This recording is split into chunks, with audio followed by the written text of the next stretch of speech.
Welcome back to the Stronger by Science podcast. I'm Greg. I am Pac. And I'm Milo. And we have another great episode for you today with our brand new hosting lineup. And in this episode, we'll be discussing the research around very high volume training. So not just the effects of training volume on muscle growth, but whether there might be efficacy to going 20, 30, maybe even 40 sets per week, looking at what the research has to say about that. And, you know, we'll do kind of a looser intro in a little bit. But just to start this episode, I want to give a little bit of context for why this is an important and surprisingly contentious topic these days. So the background context here is that there are, broadly speaking, two camps when it comes to training for muscle growth. On one hand, there are people who generally promote training volume as the most important variable for muscle growth, pointing out that research does generally support the idea that higher training volumes tend to cause more muscle growth, at least to a point. On the other hand, there are people in what used to be called the high intensity training camp. People have rebranded some of those ideas now, but folks who generally promote lower training volumes, but training very close to failure or past failure. That is, broadly speaking, the other camp. And those folks generally are of the perspective that muscle growth largely comes from training very close to failure or maybe even past failure per set. And that in order to even be able to tolerate high training volumes, that's just evidence that you're not putting enough effort into each set and that you're doing a bunch of so-called junk volume. So very close to failure, very hard sets, but considerably lower training volumes. That's what folks in the other camp broadly tend to promote. And in reality, there are very few people who are radically in favor of one position at the exclusion of the other. Just very, very high volume and intensity per set is completely irrelevant, or, very, very high intensity, close to failure, past failure, but volume is completely irrelevant. There are very few people who are truly on one extreme or the other. But to the extent that people argue over which exercise prescription variable is most important for muscle growth, most people do either find themselves being more sympathetic to the volume position or the intensity / proximity to failure position. And just a little note, when we use intensity in this episode, just because the idea of high intensity training, meaning low volume training close to failure, just because that is so relevant to this discussion, a lot of times when the term intensity is used when discussing exercise research that's talking about percent of 1RM, like how heavy someone is training. But in this discussion, when we use the term intensity, or at least when I use the term intensity, it will mostly be referring to difficulty per set, mostly as it relates to proximity to failure. So just making that little note there. But anyway, so the topic of conversation for today's podcast, the efficacy of really high volume training, is situated directly in the middle of an argument that's been ongoing for at least the past 50 to 60 years. And the stakes surrounding this topic are quite high because, at least for the people who like to nerd out about this stuff, because people in the high intensity training camp typically fall back on three arguments against the efficacy of high volume training for maximizing muscle growth. The first argument is generally that in order to actually train with really high volumes in a single session, your per set intensity will have to be low. So you'll have to train really far from failure. So in effect, you'll just be doing a lot of so-called junk volume. The sets aren't hard enough to actually do anything for you in order to tolerate these really high training volumes. So most of the volume you do complete will be ineffective. Or if you train with really high volumes but close to failure every set, your performance will decline so much that by the end of a high volume session, your performance will be so low that it winds up being so-called junk volume anyways. So that's kind of argument one. To tolerate high training volumes, just most of it will be ineffective, so-called junk volume. Number two is if you do train with high volumes and you do train with sufficient intensity per set, there's no way you'll even be able to recover from your training sessions, leading to stagnation at best or overtraining and injury at worst. And the third argument you'll often hear is that even if you were able to handle the training sessions and recover from them, there's only but so much per session volume you can actually adapt to. So in effect, it just loops back to the idea of junk volume again. Either the volume you're doing will have to be with really easy sets, or you'll be so fatigued that it won't be effective. Or if you can actually do it and performance stays adequate and you can recover from it, guess what? It's still junk volume because you've exceeded the cap of volume per session that you can actually adapt to. So those are the three arguments that people in the high intensity camp will often trot out to argue against the efficacy of high volume training. So if research shows that people can actually do very high volume training at fairly high intensities, like pretty close to failure, training hard, and recover from it, and grow more than they would have with lower training volumes, that would be a very serious threat to influencers and coaches that have built audiences and businesses on the basis of promoting high-intensity training for the purpose of maximizing muscle growth. So anytime this topic comes up, it is bound to be contentious because a lot of people have a lot riding on the position that muscle growth is maximized at relatively low levels of training volume, thus allowing intensity to reign supreme. So in this episode, we want to dig into the research on high volume training, go over its strengths and weaknesses, and address some of the objections people have raised to the findings in the area so that you folks will know about high volume training and, some of the pros and cons, and decide whether you might want to try it out for yourself. But before we do that, this is the first episode with this new hosting lineup. If you listen to the most recent episode of the podcast, you knew to expect this. And if you listen to episodes 124 and 125, Pac and Milo were the guests on those two episodes. But for people who are tuning in for the first time, or people who are tuning in for the first time in a while, Pac and Milo, I'll shut up now. Could you guys introduce yourself and also share a little bit about your own personal position and any biases you might have related to training volume before you guys dove into this body of literature? Sure. My name is Pac. My full name is Patrick Lexkarakakis, but my name aside, I am a researcher / coach / lifter and gym enthusiast. And I think that covers a very brief introduction of who I am. I personally like to lift for the sake of lifting.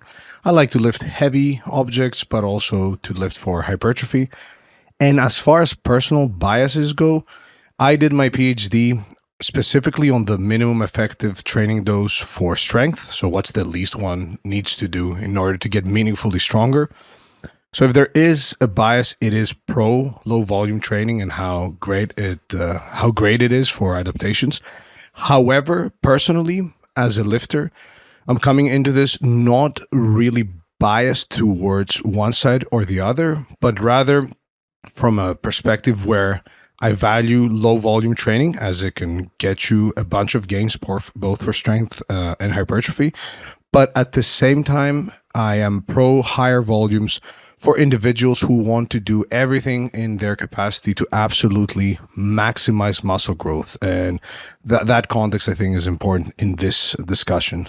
So not really a very strong bias, but personally as a lifter, I am somebody who lifts with relatively moderate training volumes, around 5 to 12 sets per muscle group per week, and very low volumes for my lower body. So we're talking 1 to 3 sets per week for hamstrings and quads in the form of some squatting and some deadlifting.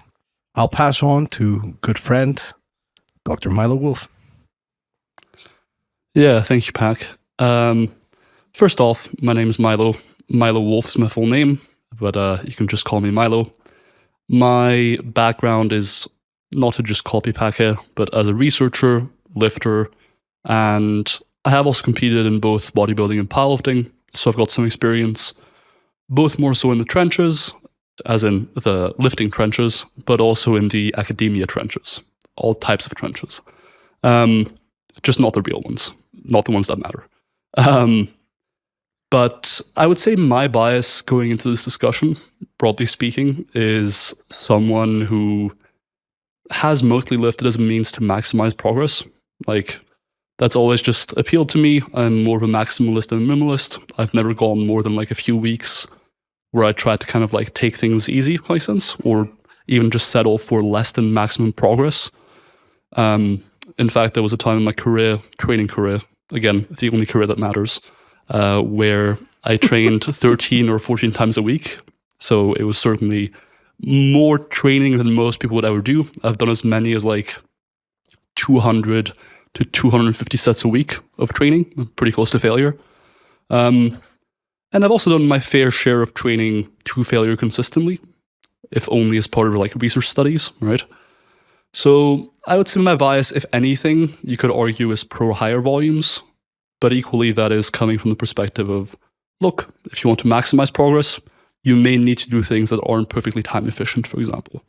And I think that's where the research is handy in helping us determine, all right, how much more growth can we actually see with this approach? And is it worth that time trade-off for the average person that we might be coaching and that they have 2 or 3 hours a week to train versus me being willing, for example, to train for 5 or 10 hours a week. So that's kind of my position going into this whole volume discussion. I gotcha. For myself, my bias is that I would like low volume training to be optimal, both because I'm pretty busy these days, and also from a marketing perspective, the intersection of being able to sell things and also being able to sleep at night by not having to lie to people. I wish I truly believed that low volume training was the best, because being able to tell people like, hey, you only got to work out for like 2 total hours per week and you can maximize your gains. That's a strong sales pitch. And also it's going to lead to less confusion than the position of, hey, to actually completely maximize your gains, maybe you're going to be spending a shitload of time in the gym, but actually, if you're not doing this professionally, you can spend half as much time in the gym and get 80% of the gains. And guess what? It's fine to not actually like maximize and optimize every little thing, and that's okay. People don't like that. They tend to misunderstand it, and that annoys me. So my personal bias is I would love for low training volumes to be optimal. It would make my life much easier. But my other bias is like the first time I encountered the argument that that high training volumes were just impossible to recover from, impossible to tolerate, all of that stuff. Like, and this was pre any currently going hot discussion in the fitness industry. This was maybe 2004, like even before the first Krieger meta-analysis on the topic. No, this is maybe 2005, 2006, whatever. But yeah, like that was when high intensity training and like Elliot Darden were like very, very popular. And folks were like, hey, look, you can only do 1 or 2 sets per muscle group. And then if you want to stand any chance to recover, you're going to need to take at least a week off before you train that muscle again. And if you're advanced, you might even need to take up to 2 weeks off to be able to recover from that and make any progress. And I remember just the first time I encountered that, my thought was, well, that's obviously wrong and stupid. And how do people not see that? Because, I grew up in the sticks in the middle of nowhere, and a bunch of people in my family were farmers, and, pretty heavy manual labor every day. especially when it's hay baling season. You know, your hay bales are fucking heavy and you're picking them up and moving them all day, and then you do it the next day. And, you know, I don't want to get too into like folksy, like, farm strength versus gym strength or like any of that stuff. But they were just objectively speaking very strong, very muscular people. So, and just from hashtag team no days off, just doing hard physical stuff every day. So I was like, nah, the whole thing about you couldn't possibly recover from high volume training, and you might even need up to 2 weeks to recover from low volume training. My just personal history and biases informed me to immediately ignore that the first time I saw it, just because it was obviously wrong. But yeah, those are kind of my biases coming into this discussion. Yeah. So hearing you wish that low volume was the best approach, I can empathize with that. Equally, you know, when you watch training montages for Rocky or any show or any anime or whatever, and they're just training really hard, and by the end of it, they reap the rewards, and it's commensurate to how hard they worked and how much they worked. That's got its own appeal. So I think part of me is, when I saw some of the higher volume research, and some of it is more in favor of higher volumes being better for hypertrophy, some of it isn't. But on occasion, when I was more of the impression that higher volumes were better for hypertrophy, part of me was like, oh, nice. You really just need to, you know, grind and you'll get more jacked. And that has its own appeal to me. So I get your perspective. And I think different people can just be attracted to different training styles, if only as a result of their personality and preferences. Oh yeah, for sure. For sure. Okay.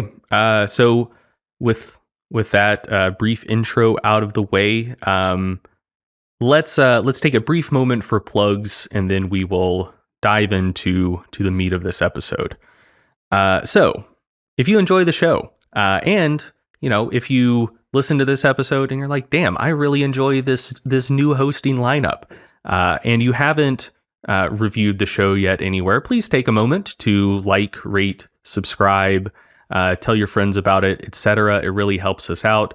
Just head over to Apple Podcasts or Spotify or wherever you listen and give us 5 stars. Please and thank you. If you are interested in hiring a coach to help you with your training and or nutrition, Stronger by Science has an excellent team of coaches that can help you out. You can learn more at strongerbyscience.com/coaching. Quite a few people listening to this episode are probably coached by either Milo or Pac right now. And they could verify that these two gentlemen and all of our other coaches do excellent work. If you want to purchase supplements from a reliable source for a good price and support the podcast at the same time, check out bulksupplements.com and use the code SBSPOD at checkout for a 5% discount. If you want to stay in touch with all things going on in Stronger by Science land, join our Facebook group and or subreddit. That's Stronger by Science community on Facebook, or reddit.com/r/Stronger by Science. That's how you can know what we have going on. And you know, for instance, with this episode, we solicited questions. We solicited your questions about high volume training. We posted the threads to get those questions in the Facebook group and subreddit. So if you're not in there, you wouldn't have had a chance to post your question and maybe have it answered on the show. So yeah, join the Facebook group and subreddit. They are great. Subscribe to our newsletter. We send you high quality, informative content straight to your inbox. We're not constantly spamming you with a bunch of ads, which is what many newsletters turn into. That's not us. It's just good stuff. If you like the podcast, you'll probably like the newsletter. You can learn more about that at strongerbyscience.com/newsletter. And finally, if you do have questions that you would like us to answer on the podcast, maybe at the end of a regular episode, maybe on a dedicated Q&A episode, you can record a voice memo asking that question, and email it to podcast@strongerbyscience.com. In this episode, we're going to mostly be talking about the research around high volume training. But I thought it might be useful to start with a little bit of history just to help get people's feet wet on this topic. Is that cool with you guys? Definitely. Of course. Sounds cool. And for the listener, I don't know if it feels like I'm talking too much at the top of this episode to you. It feels to me like I'm talking too much at the top of this episode, but I will just say, once I've said my piece about kind of the history and context around this topic, I will be shutting up for a while, and Milo and Pac are going to take it away on the research roundup here.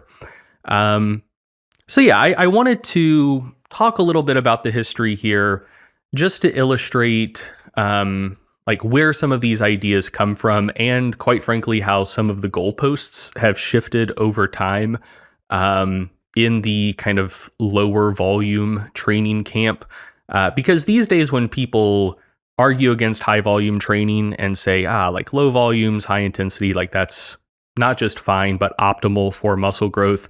Those same folks 20 years ago, the level of training volume that they were pushing for was much lower than the level of training volume they push for today. So there has been just a historical shift towards people being, even like low volume people being more and more open-minded to higher training volumes as more and more research has come out around this topic. And so, yeah, I thought that for the context of today's episode, it would be helpful to start with a little bit of that historical context. So I'm sure you could find like ancient texts where maybe like two like Greek coaches for the original Olympics are arguing about high versus low volume training. Like I'm sure that was a thing, but for the modern discussion, I think a lot of that starts in the 1970s, late 60s, early 70s, when bodybuilding was going fully mainstream. I'm sure people who were actually in the sports world or the physical culture space were discussing these things before then, but you know, in terms of people writ large caring about this stuff, having these conversations, that was broadly kicked off by just lifting culture and bodybuilding going mainstream and mass media becoming more of a thing so that people promoting high and low training volumes could get their ideas out to more folks.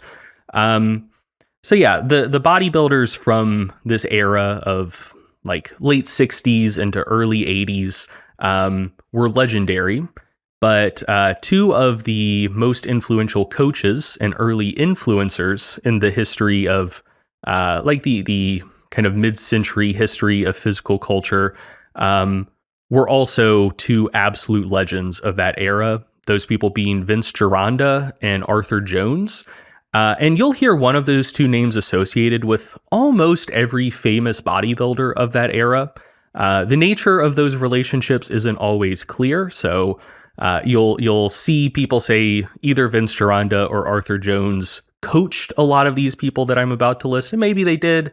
Maybe some of those folks just trained at gyms they owned. Maybe they just got advice about a couple little things. Maybe it was a business arrangement, to help sell Nautilus machines for some folks. Like the nature of these relationships isn't always clear, but some of the names you'll hear attached to those folks is Vince Gironda touched the careers of Larry Scott, Frank Zane, Lou Ferrigno, and most famously Arnold Schwarzenegger.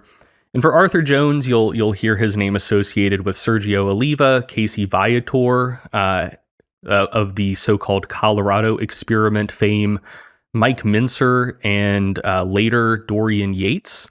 These Vince Gironda and Arthur Jones are legends for a reason. You don't hear your name come up in discussions about that many legendary bodybuilders, and there's a reason for it, that their ideas were so influential at the time, and that they are still remembered to this day. So Vince Gironda popularized a lot of training methods, but the 8x8 method is probably the thing that he's most remembered for now, at least on the training side of things. He also popularized a lot of kind of weird dietary ideas. But yeah, the 8x8 method is, I think, just by the sound of it, you can tell that's a pretty high volume approach to training.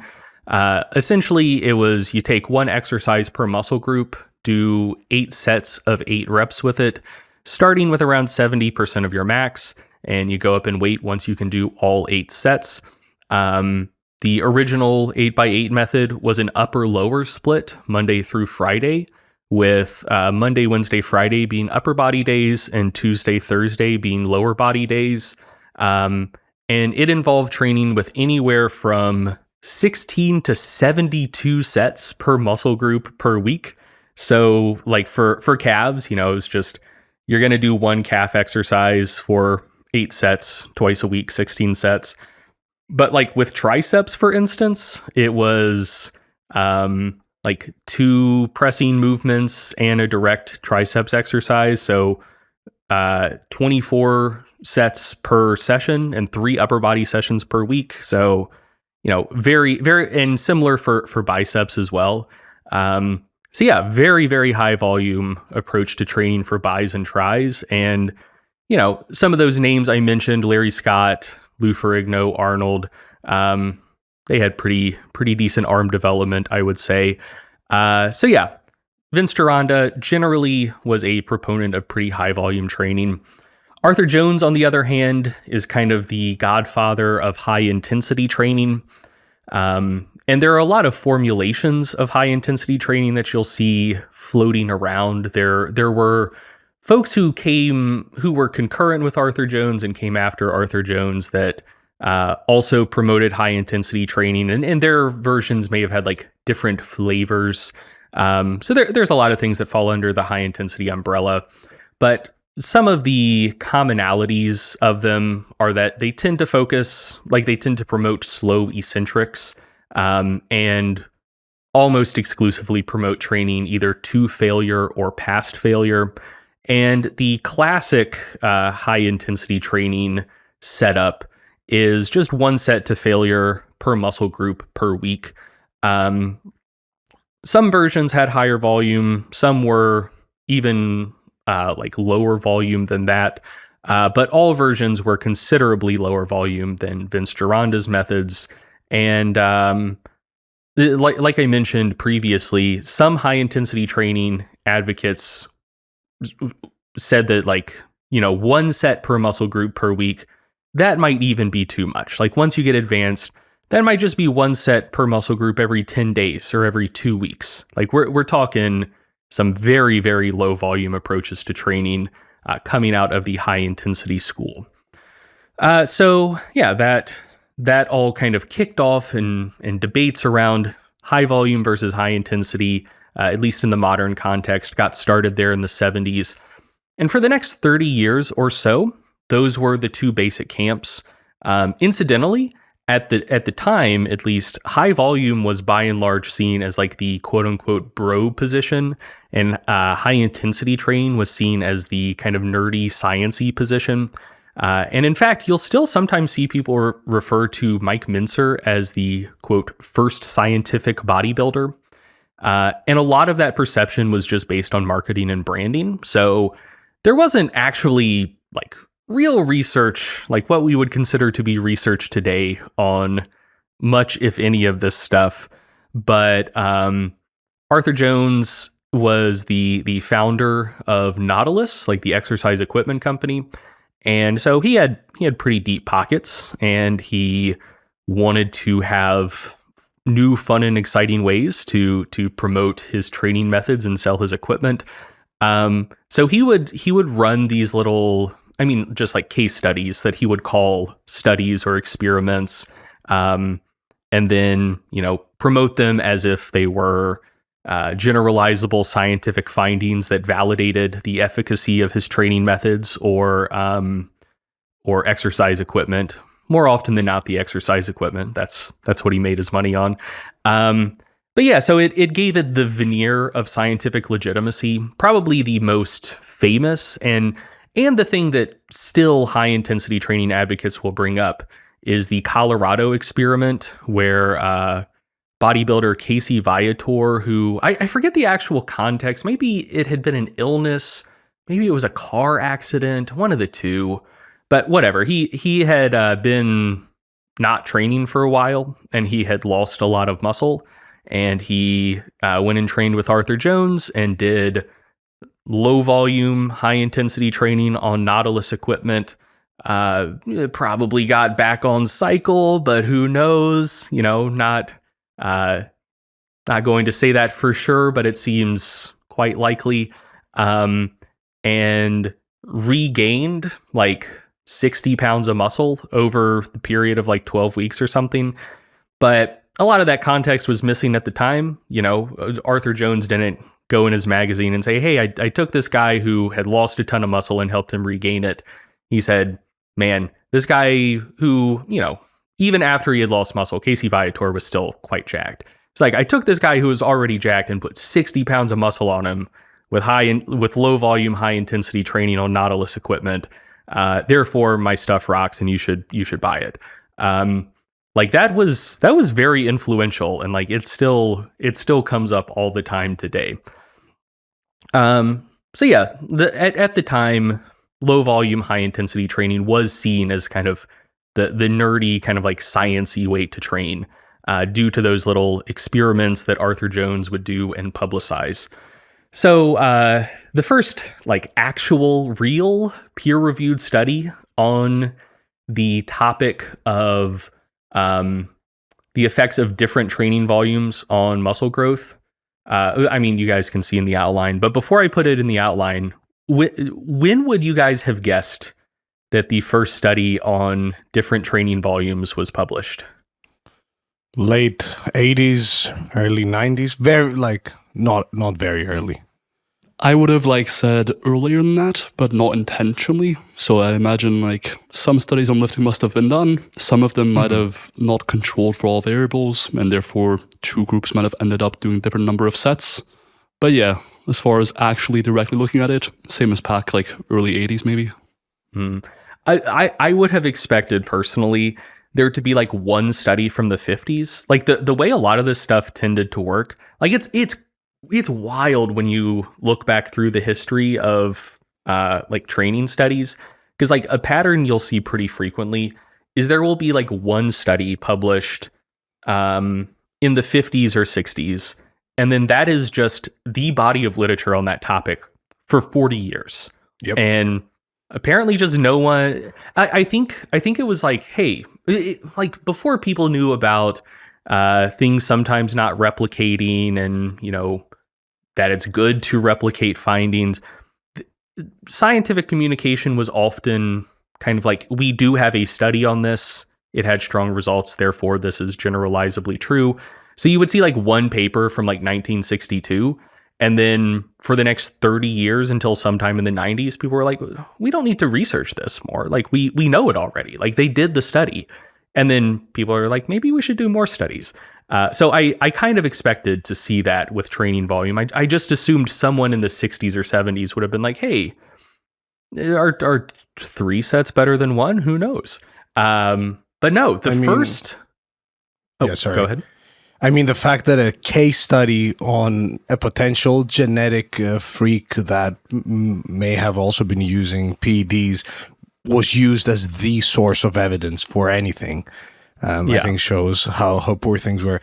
And also, if you remember when the discussion around single and multiple sets started, even in the context of muscle growth, a lot of the literature that people refer to did not directly measure hypertrophy, and it was just strength, but it was still presented as muscle growth sort of volume literature. Oh yeah, and for sure.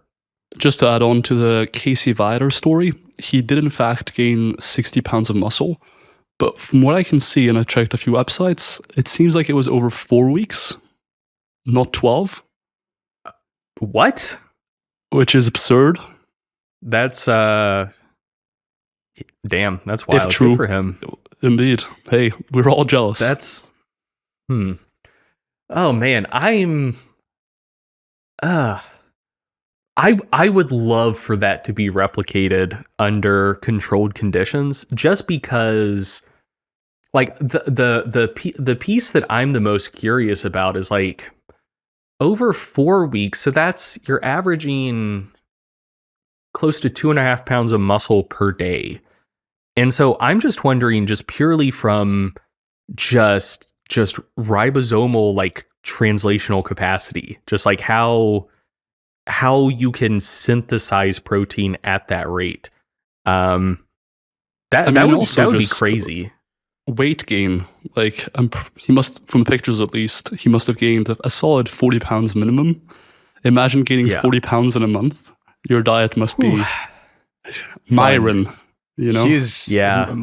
Milo is right. Like, I see here an article that says the experiment lasted from May 1st to May 29th. He only trained 3 times per week with only Nautilus machines, and essentially did 12 workouts and gained 45 pounds in body weight, lost 17 pounds of fat, and essentially gained 63 pounds of muscle.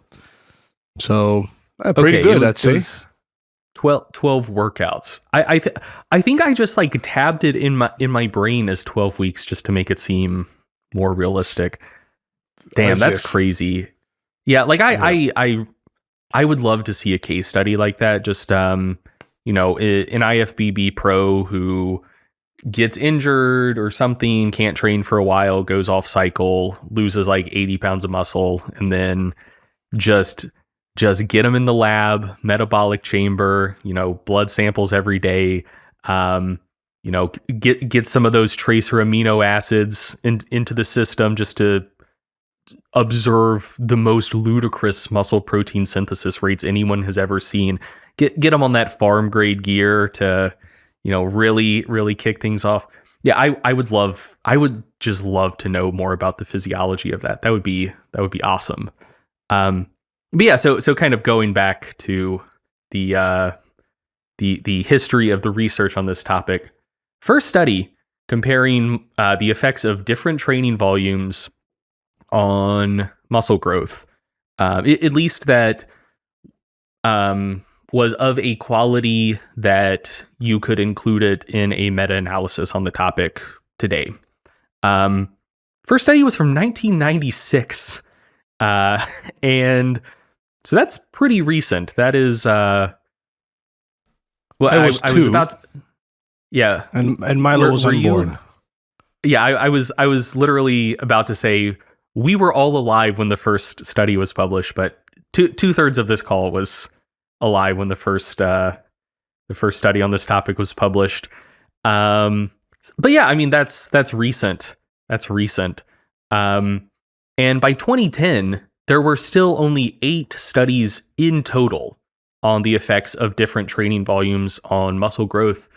And in that year, 2010, James Krieger performed the first ever meta-analysis on this topic, looking at, not necessarily the kind of dose-response relationship between total weekly training volume and muscle growth, but looking at the impact of single versus multiple sets per muscle group per workout on muscle growth.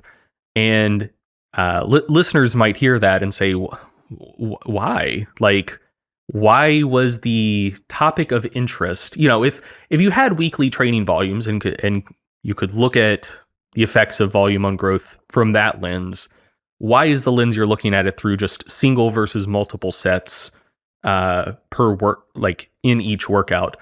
And that's because that was the topic at the time. That is what people were interested in then, because of how influential, like really low volume, single set, high intensity training was at the time. So, the topic of discussion wasn't, hey, are 15 sets per week maybe better than 10? It was, is there any point in doing that second set? Like, is just one enough in a given workout? And so, the meta-analysis was just, are multiple sets better than a single set for muscle growth? And turns out it was.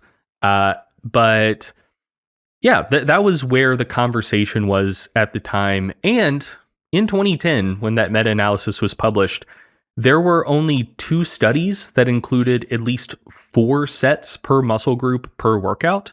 So even the research on training volume up to that point had mostly looked at low training volumes, relatively speaking.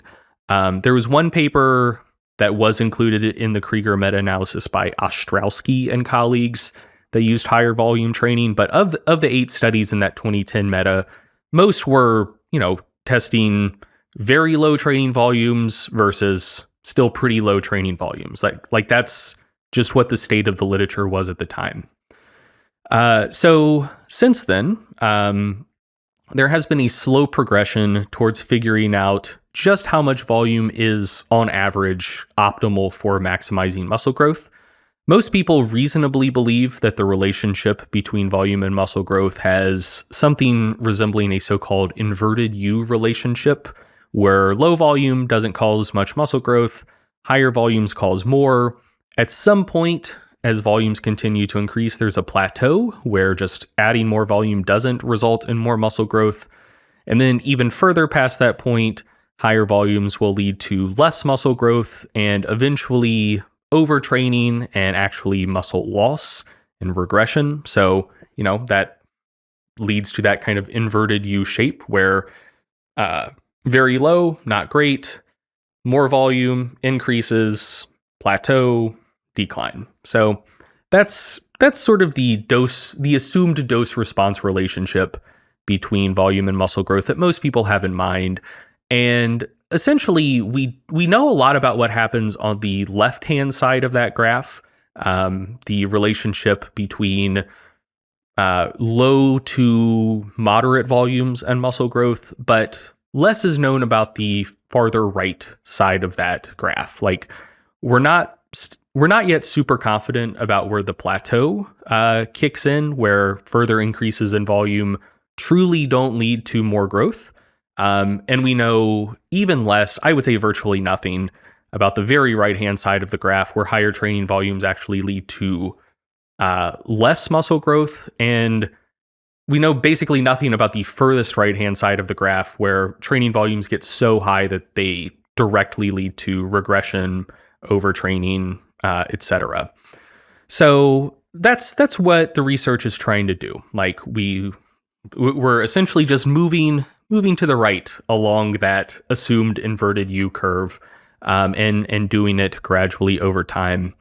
So, but yeah, thus far, a lot of that is still a mystery. Like, if you've ever played a game like Age of Empires, like most of the map is still clouded by the fog of war, and we're just exploring further out a year at a time. So there was no research on training volume at all in 1995. By 2010, there were 8 studies in total, just to kind of illustrate the progression of research on this topic. And in 2010, only 3 studies had tested more than 10 sets per week. Like, that was as far as training volume got in the research at the time. By 2016, there was another meta-analysis published that I know you guys are going to talk about soon. And there were 15 studies included in that meta, but still only 2 going above 20 sets per week. So, we knew more about the impact of training volume up to about 10 sets or so, but, once you're starting to get into the 20 set range, we still just didn't have hardly any research about that yet in 2016. By 2022, there was another meta-analysis published, and there were now 7 studies testing volumes that exceeded 20 sets per week. So, in that 6-year span from 2016 to 2022, the amount of research on training volumes exceeding 20 sets per week increased by 250%. So still 7 sets isn't the biggest body of research in the world, but 7 is a lot bigger than 2. So research on higher and higher training volumes is progressing, and more is coming out each year. So yeah, in 2010, there was just barely enough research to start determining whether multiple sets were better than a single set. Now, I would say there's barely enough research to start analyzing the effects of volumes exceeding 20 sets per week, which is what we want to do in this episode. But I just wanted to give that context to encourage the listener to interpret things tentatively as we talk about this research, because this body of research is, by and large, still relatively new and is still relatively small. We're just starting to get to the point where we can start to make some tentative conclusions about this stuff. And I also wanted to give that context to encourage people to listen with an open mind, because a lot of things that are taken as given now, pretty recently, like as of 2010, for a lot of people would have been considered very radical. Like at this point, I don't think many people at all would argue that a single set per week is optimal for muscle growth. And the suggestion that 10 sets, like we could see pretty consistent increases up to 10 sets per week, a lot of people would be like, 10 is crazy. Like that's very high volume. And now even folks who are kind of on the like modern high intensity camp side of things, they'll be like, hey, look, you don't need to mess around with volumes that are 20 plus sets per week, but just nice, comfortable, low volumes, like 10 sets per week. Like that's plenty. So that is how much this kind of views on this topic have shifted over time, where what was considered very high volume 14 years ago is now considered like perfectly reasonable by folks who, by and large, promote lower training volumes today. And a lot of that has just had to do with the fact that there didn't used to be any research on this. And as we've been getting more and more, it has been, that fog of war is being blown away. And we are seeing, hey, little higher training volumes seem to lead to more muscle growth. Okay, now let's take the next step. Let's look at the next level of training volume. Does that also lead to more muscle growth? Okay, now let's take the next step, even higher training volumes. Does that also lead to more muscle growth? And it has just been that gradual progression. So, the research is starting to take that step beyond 20 sets per week or so. And we're starting to learn more and more about that. So, who knows, in another 10 years, it could be people are like, hey, you don't need to mess around with 50 sets per week, but nice low training volumes like 20 sets. Yeah, that's totally fine. It's hard to say where things will be eventually, but I did just want to illustrate how far the conversation has already shifted towards people being more accepting of higher training volumes. And,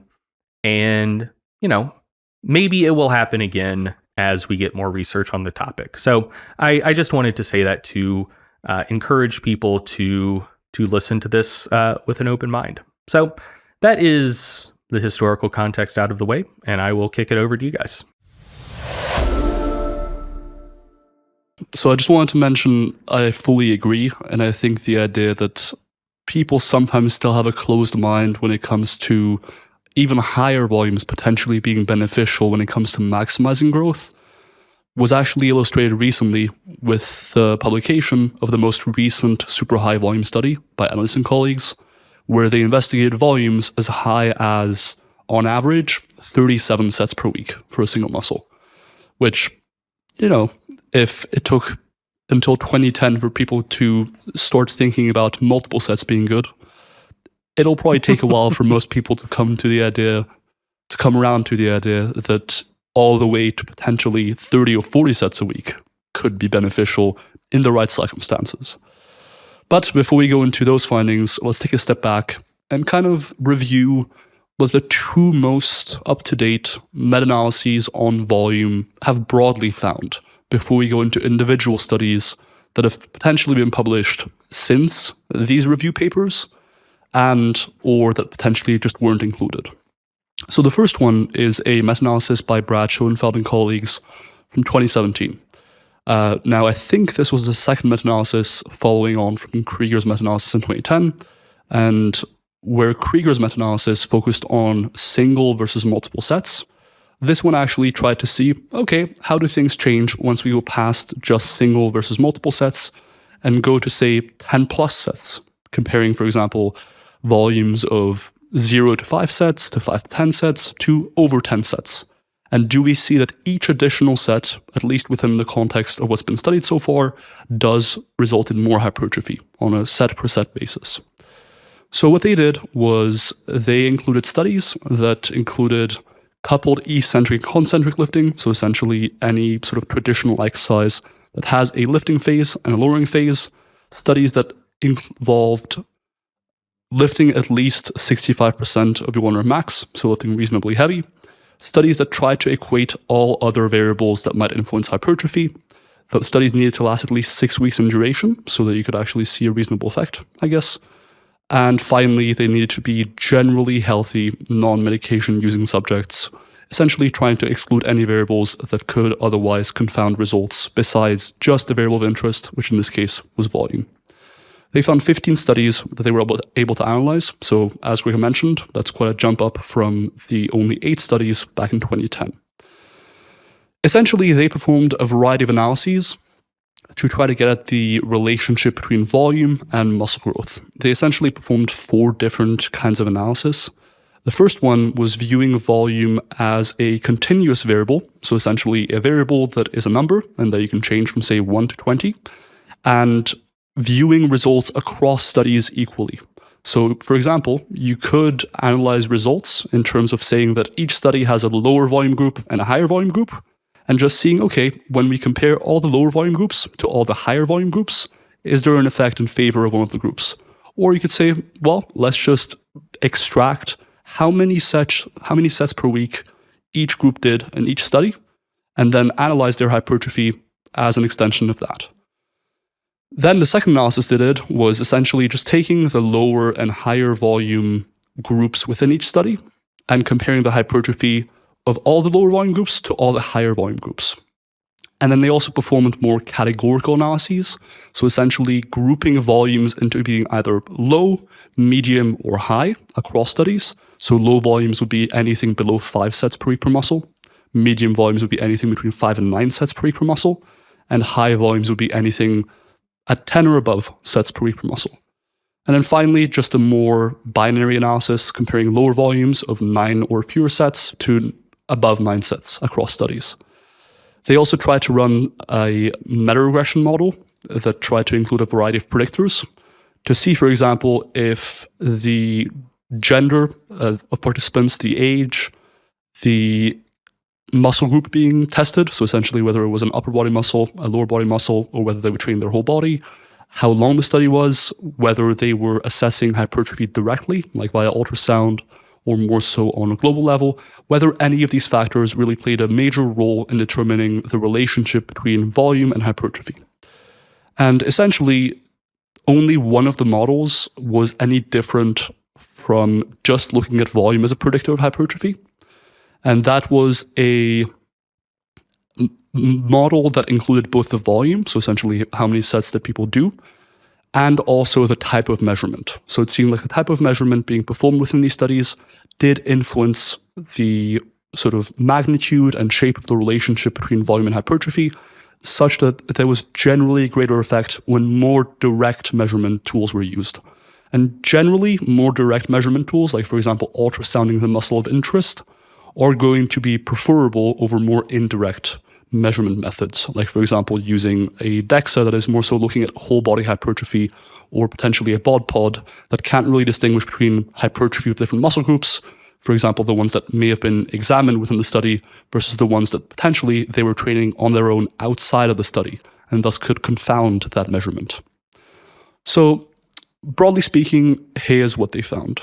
First, there was a significant effect of each additional set that was performed within these studies on hypertrophy, and each set resulted in an additional hypertrophy of about 0.37%. So there was a significant effect of doing more sets for each additional set, at least within these studies, in terms of how much muscle growth they caused. When they categorized volumes into either being low, so below 5 sets, medium, so between 5 and 9 sets, or 10 and more sets per week, they didn't find a significant effect of volume on hypertrophy, but they did once again broadly find that higher volumes were better for hypertrophy. So there was an effect size of about 0.3 when participants were performing fewer than 5 sets a week, about 0.4 when participants were performing 5 to 9 sets per week, and about 0.5 when participants were performing 10 or more sets per week. The same, broadly speaking, was true of results when they simply categorized as being either lower volumes or higher volumes, and lower being fewer than 9 sets, and higher volumes being 9 or more sets, with there not being a significant effect, but with larger effect sizes being apparent for the higher volume bracket. Essentially, for the lower volume bracket, the improvement in hypertrophy corresponded to an effect size of about 0.3, and for the higher volume bracket of 9 or more sets per week, it corresponded to an effect size of about 0.45. And so when you look at the analyses performed across 4 different types of analyses, it is consistently the case that higher volumes seem to lead to at least a little bit more growth within what had been studied at the time. And so when looking at 5 or fewer sets to higher volumes, when looking at volume as a continuous variable, so looking at how does muscle growth change as we add each additional set, it does generally seem like higher volumes were better for growth. Importantly, one of the studies included by Radaley and colleagues was deemed influential, which is essentially just to say the way they viewed an influential study was, does removing the study make a finding go from significant to non-significant or meaningfully impact the effect estimate between, for example, a lower volume and a higher volume?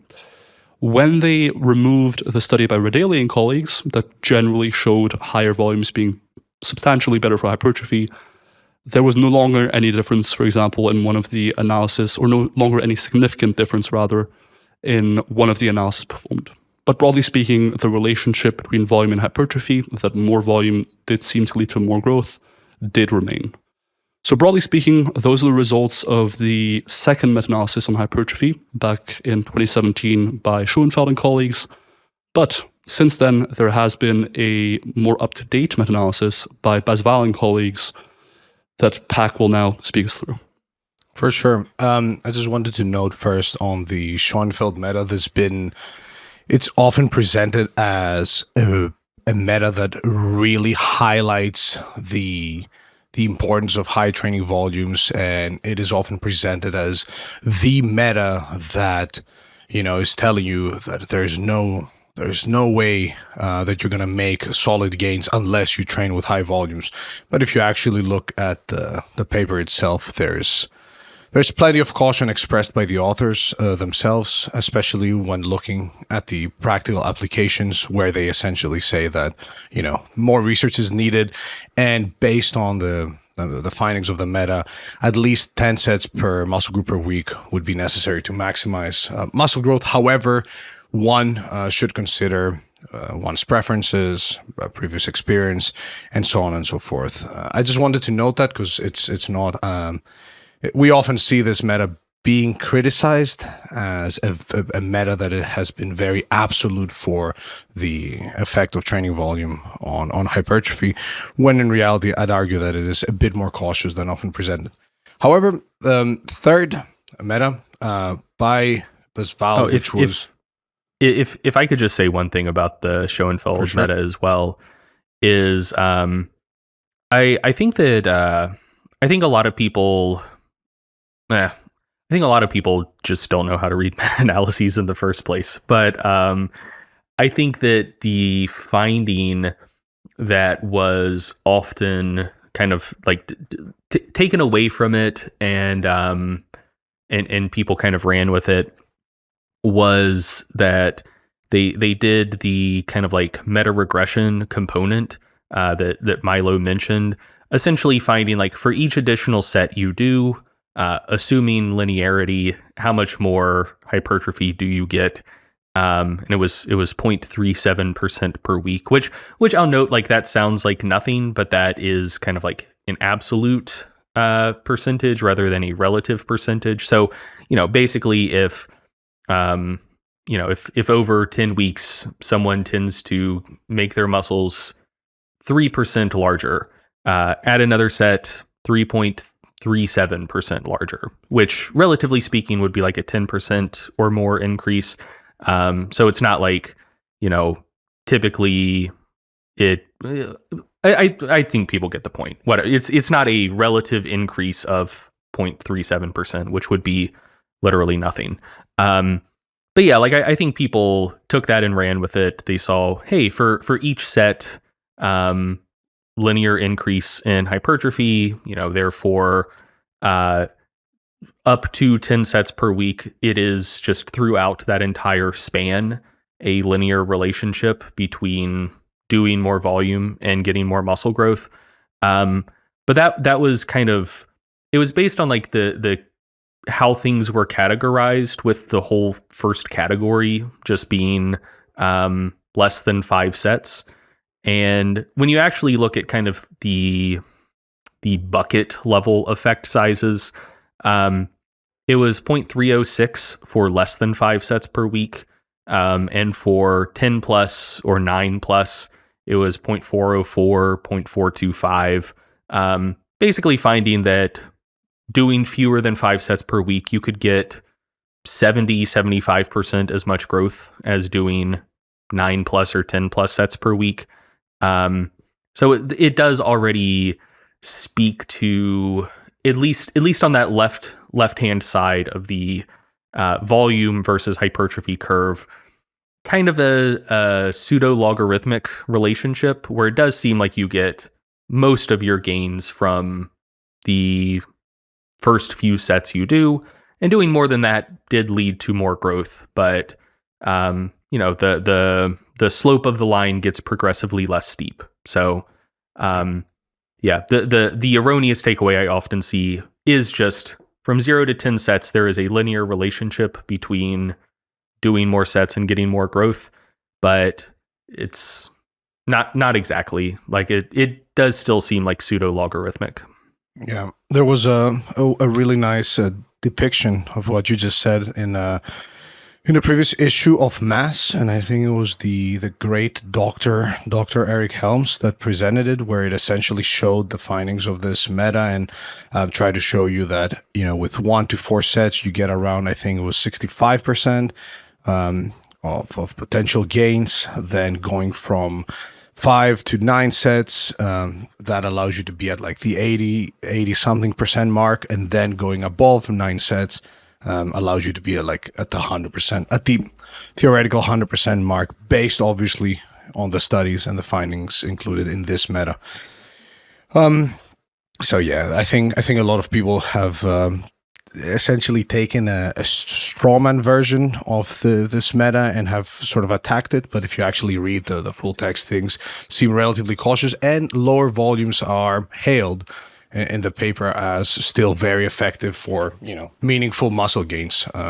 And it is actually expressed verbatim at some point in the discussion that indeed lower volumes can lead to significant muscle gains.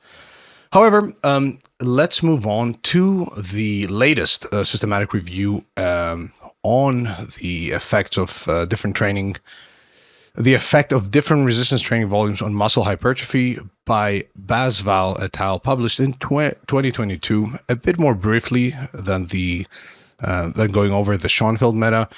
Their inclusion criteria were essentially at least 6 weeks of training, individuals with at least a year of resistance training experience in the ages of 18 to 35 years old, and they only included studies that had direct measurements of hypertrophy. So they excluded some of the previous studies that we saw in the Schoenfeld meta that looked at hypertrophy via BOTPOD and DEXA. So they only included 7 studies, including the infamous Radelli paper.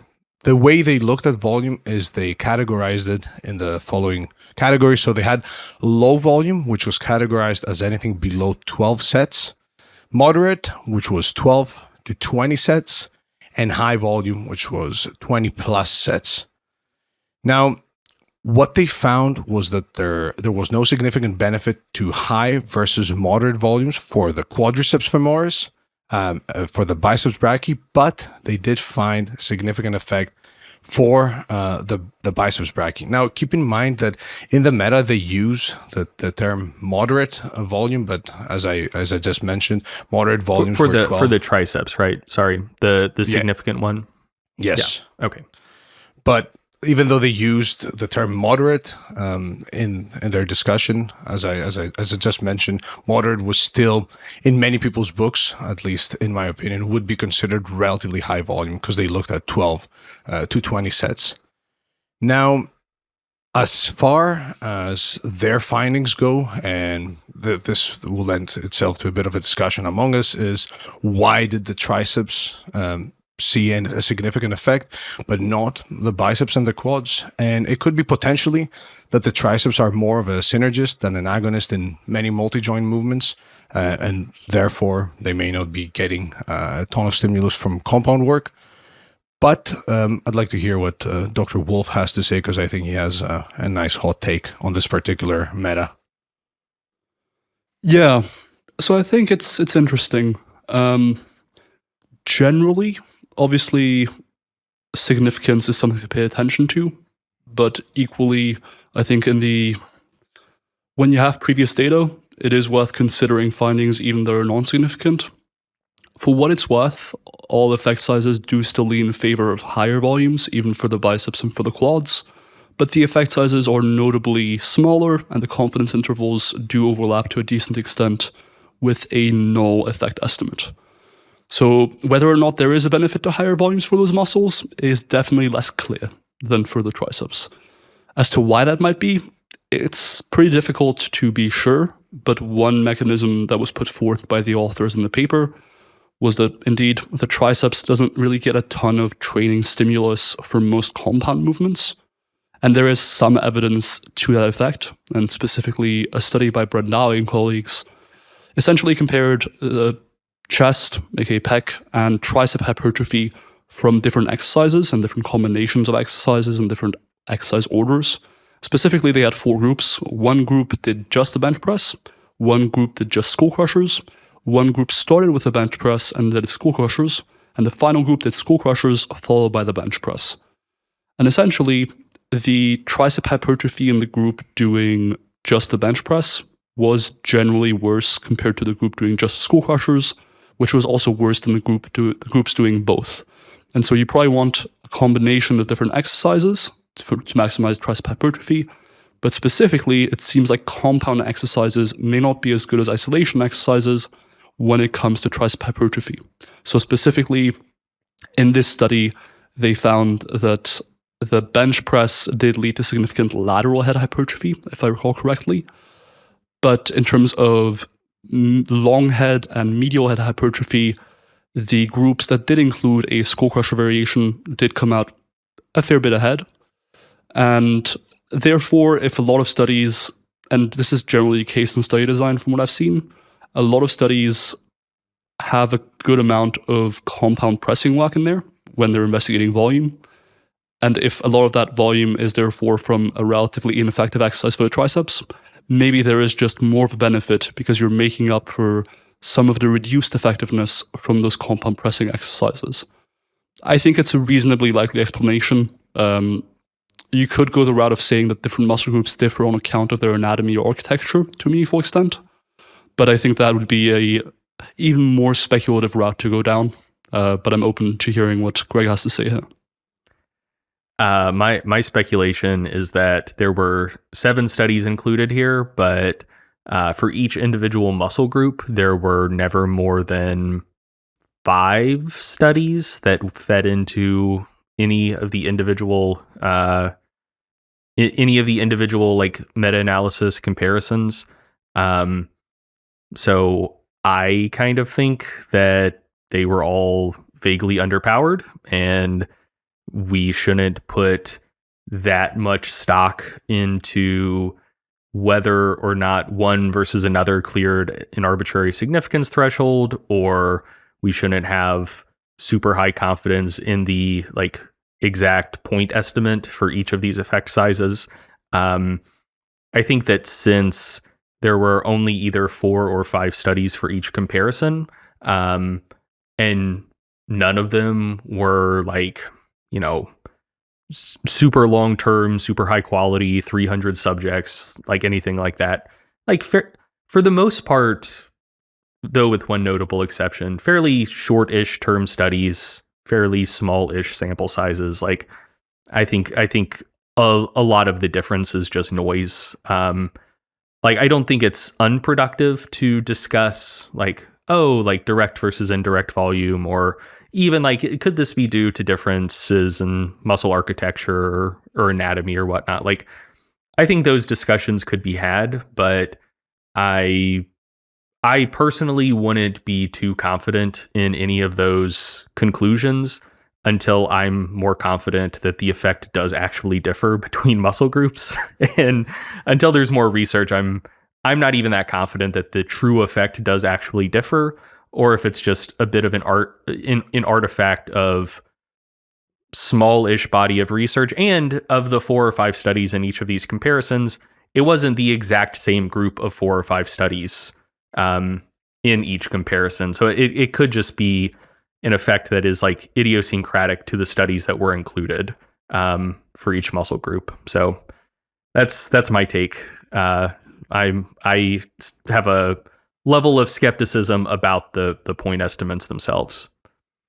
Yeah, the one thing that is clear on the back of this meta-analysis is that we are due a proper updated meta-analysis, because as you'll hear in a second, we're going to go over recently published studies on training volume. But we think that the statistical approach and the overall design of the latest meta-analysis, aka the BASVAL one, may not really be giving us as many answers as we would like. But the good news, and spoiler alert, actually semi-spoiler alert, because we're not going to share much actual information. There is a meta-analysis by the good soon-to-be doctors over at Data-Driven Strength, Zach Robinson and Josh Pelland, and that should be pre-printed relatively soon. Terms and conditions apply. We are going to use this episode in order to pressure them to pre-print it at some point in the near future. And yeah, they will be doing a bunch of sub-analyses that will be quite cool, quite informative, and will include obviously all the recent evidence that has come out. But, and Milo helped me out here, my brother, there's a few other things that they will do that will be unique to their meta and will sort of help us answer a few questions that we haven't been able to answer with the current body of literature. Yeah, so they're essentially casting a wider net when it comes to the studies included, I think, where they're trying to include studies, for example, that didn't equate every single other variable, and trying to run sub-analyses on, okay, let's look only at the studies, for example, that perfectly equated volumes. And then, okay, let's look at the studies that did compare different volumes, but may also have been playing around with set structure or what have you. More importantly as well, they are planning to look at per session volumes and weekly volumes, which per session volumes haven't been looked at in a while. So I think that'll be informative as far as letting us know, okay, on a per week basis, we want to do roughly this much volume, but on a per session basis, roughly how much volume might we want to do. So I think it might be worth going into the most recent study on super high training volumes that, one, looked at the highest volumes yet, and two, that has spurred much of the recent controversy around volume to begin with. And that is a study by Enes Colleagues. Anything you want to add, Pac? Yeah, I think it's fair to give the audience a trigger warning. This was a study that dared to look at very high training volumes. And as we know, that's something that is both unethical and not informative, because, doing a study with quote unquote extreme design is not what science is supposed to be. So, dear listener, we apologize for, offending you potentially with us talking about the design of the study and more specifically the high volumes that were used. Indeed. And Is I think that stuff that people said like on your Instagram when you posted about the study previously? There were people that approached this study with a look at what science has come to. There is science out there looking at 37 sets on average per muscle group per week, but in a way that they implied a malicious intent or like an unethical sort of intention by the authors. What are you trying to prove here, huh? That we should all be training more and see better muscle growth? Like, what's your agenda here, researcher? Damn, that's wild. Like, man, if people really want to have that discussion, they should look at some of the research coming out of Denmark, because apparently Danish folks are just fine with researchers ripping out a ton of their flesh. No, so talking to folks from over there, I do think there's a very different culture around research participation where, like in the US, for instance, recruiting is generally extremely difficult. People are busy. They don't really want to participate, especially if the study is going to be fairly time consuming. Whereas from what I've heard in other countries, particularly like the Nordic and Scandinavian countries, there's much more of kind of an idea that research is a collective enterprise for the public good, and that if you have the opportunity to contribute to the development of human knowledge, you should try to do so. So apparently they have a much easier time recruiting, and including recruiting for some stuff that when I read the methods, I'm like, you would never find even 5 Americans that would participate in that study. And one example that comes to mind is they were... what was the topic? It was maybe something related to protein synthesis, or maybe something related to muscle damage. I don't remember. The only part that I remember for sure is that it included people getting 6 biopsies of the same quadricep in the span of 2 weeks. Like it was pre-exercise, immediately post-exercise, and 2-hour post-exercise. Maybe it was 8 biopsies. Yeah, I think. No. Yeah, it was maybe 2 hours post and like 48 hours later or something. And then, come back into the lab a week or 2 later and do the same thing again. And for people listening, you can find videos of muscle biopsies being done. That is a big old needle. Like I don't want to get a biopsy done. I certainly don't want to get like 6 biopsies done of the same muscle in a 2-week span. But yeah, so if people read a study and they're like, man, 50 sets in a week, that's I thought that we got rid of stuff like that after Nuremberg. Didn't we learn our lesson after Tuskegee? I mean, maybe we did in the US and Denmark. They're still doing some gnarly stuff. Anyway, and to be clear, I think that's a good thing, not a bad thing. But yeah, oh man, that is funny. I had not encountered that. Like, were they saying that this was like on what grounds would that be unethical research? Like, on what grounds does it like violate the Declaration of Helsinki? It wasn't unethical in that sense, but more in the sense that they've done this crazy study that is impossible, and they've done it with some non-malicious intent, but like some form of bias towards higher volumes, and that such a design is so absurd that no person in their right mind or nobody with scientific integrity would look at it and be like, yep, this is a legitimate study. Yeah, and that the volumes are so high, essentially, that it is pointless to study them, because no one would ever try to do something similar in practice, and therefore it is maliciously done as a means to give ideas to the young, impressionable folk. As Have if those that's people how never studies are met done. someone who likes working out? Like this is the thing for me. It does seem like a lot of people just don't like. I understand that a lot of humans in this world don't like working out. Like I get that. Exercise participation rates relatively low, blah, blah, blah. I get it. But like for people who work in the industry, you would think that they either do or at least at some point did just like working out. And like Milo, you mentioned the amount of volume that you have done previously and still do at times.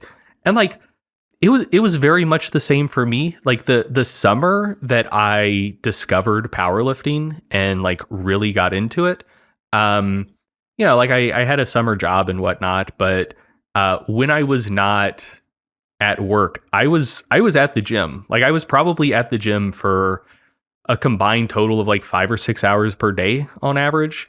And it's not like I was just really getting after it the whole time, but like I was probably lifting for 3 hours a day. And there was nothing else I wanted to do. There was no place that I would rather be. And I guarantee you, like my per muscle volume was higher than 50 sets per week across the board. And talk to people who love lifting and describe this study to them, and like they will not get a look in their eye of like, oh, that's completely unrealistic. Like, why would someone even think to do that? They'll get a wistful look in their eye and they're like, shit, I wish I had time to do that. That looks fun, you know? Yeah. And then you look at like people in CrossFit and you realize that their per session volume, just in terms of overall work, are actually pretty high. And at these sessions, ultimately, and we'll get into the study in a second, they only took about an hour and a half at the most, thereabouts. Like they weren't super long sessions, twice a week, an hour and a half. For people who love training, not that crazy. Yet people were acting as though this was totally impossible. That's so funny to me. Sorry, last ADHD comment. It's like the Drake meme where he points at the like small off and all sorts of crazy like 10 by 10 templates that people would not just do back in the day, but they would like hail as the thing for muscle and hypertrophy gains. And then the Drake going like, not that, and then the study's protocol. Yeah, just for one concrete example, when I got into training, it was when West Side was still huge, and one of the classic West Side things is just that like no matter what you're doing, your back is too weak. Like you need a stronger upper back to give you a good platform for bench press. You need a strong lower back for squats and deadlifts, whatever. And so like for upper back in particular, because like I had lifted weights a little bit before I got into powerlifting, but I did way more bench press than back training, as is I think pretty classic for new trainees. So I was like, oh no, like my back is so underdeveloped. I don't have the best platform possible for bench press. I'm gonna fuck up my shoulders, because that's another thing people were saying at the time. Like, so I was like, I need to catch up on back training, and so I had 3 upper body days per week where I really got after it with back training in those workouts. But another like Louis Simmons West Side thing was basically doing like small multiple workouts per day to target things you need to work on.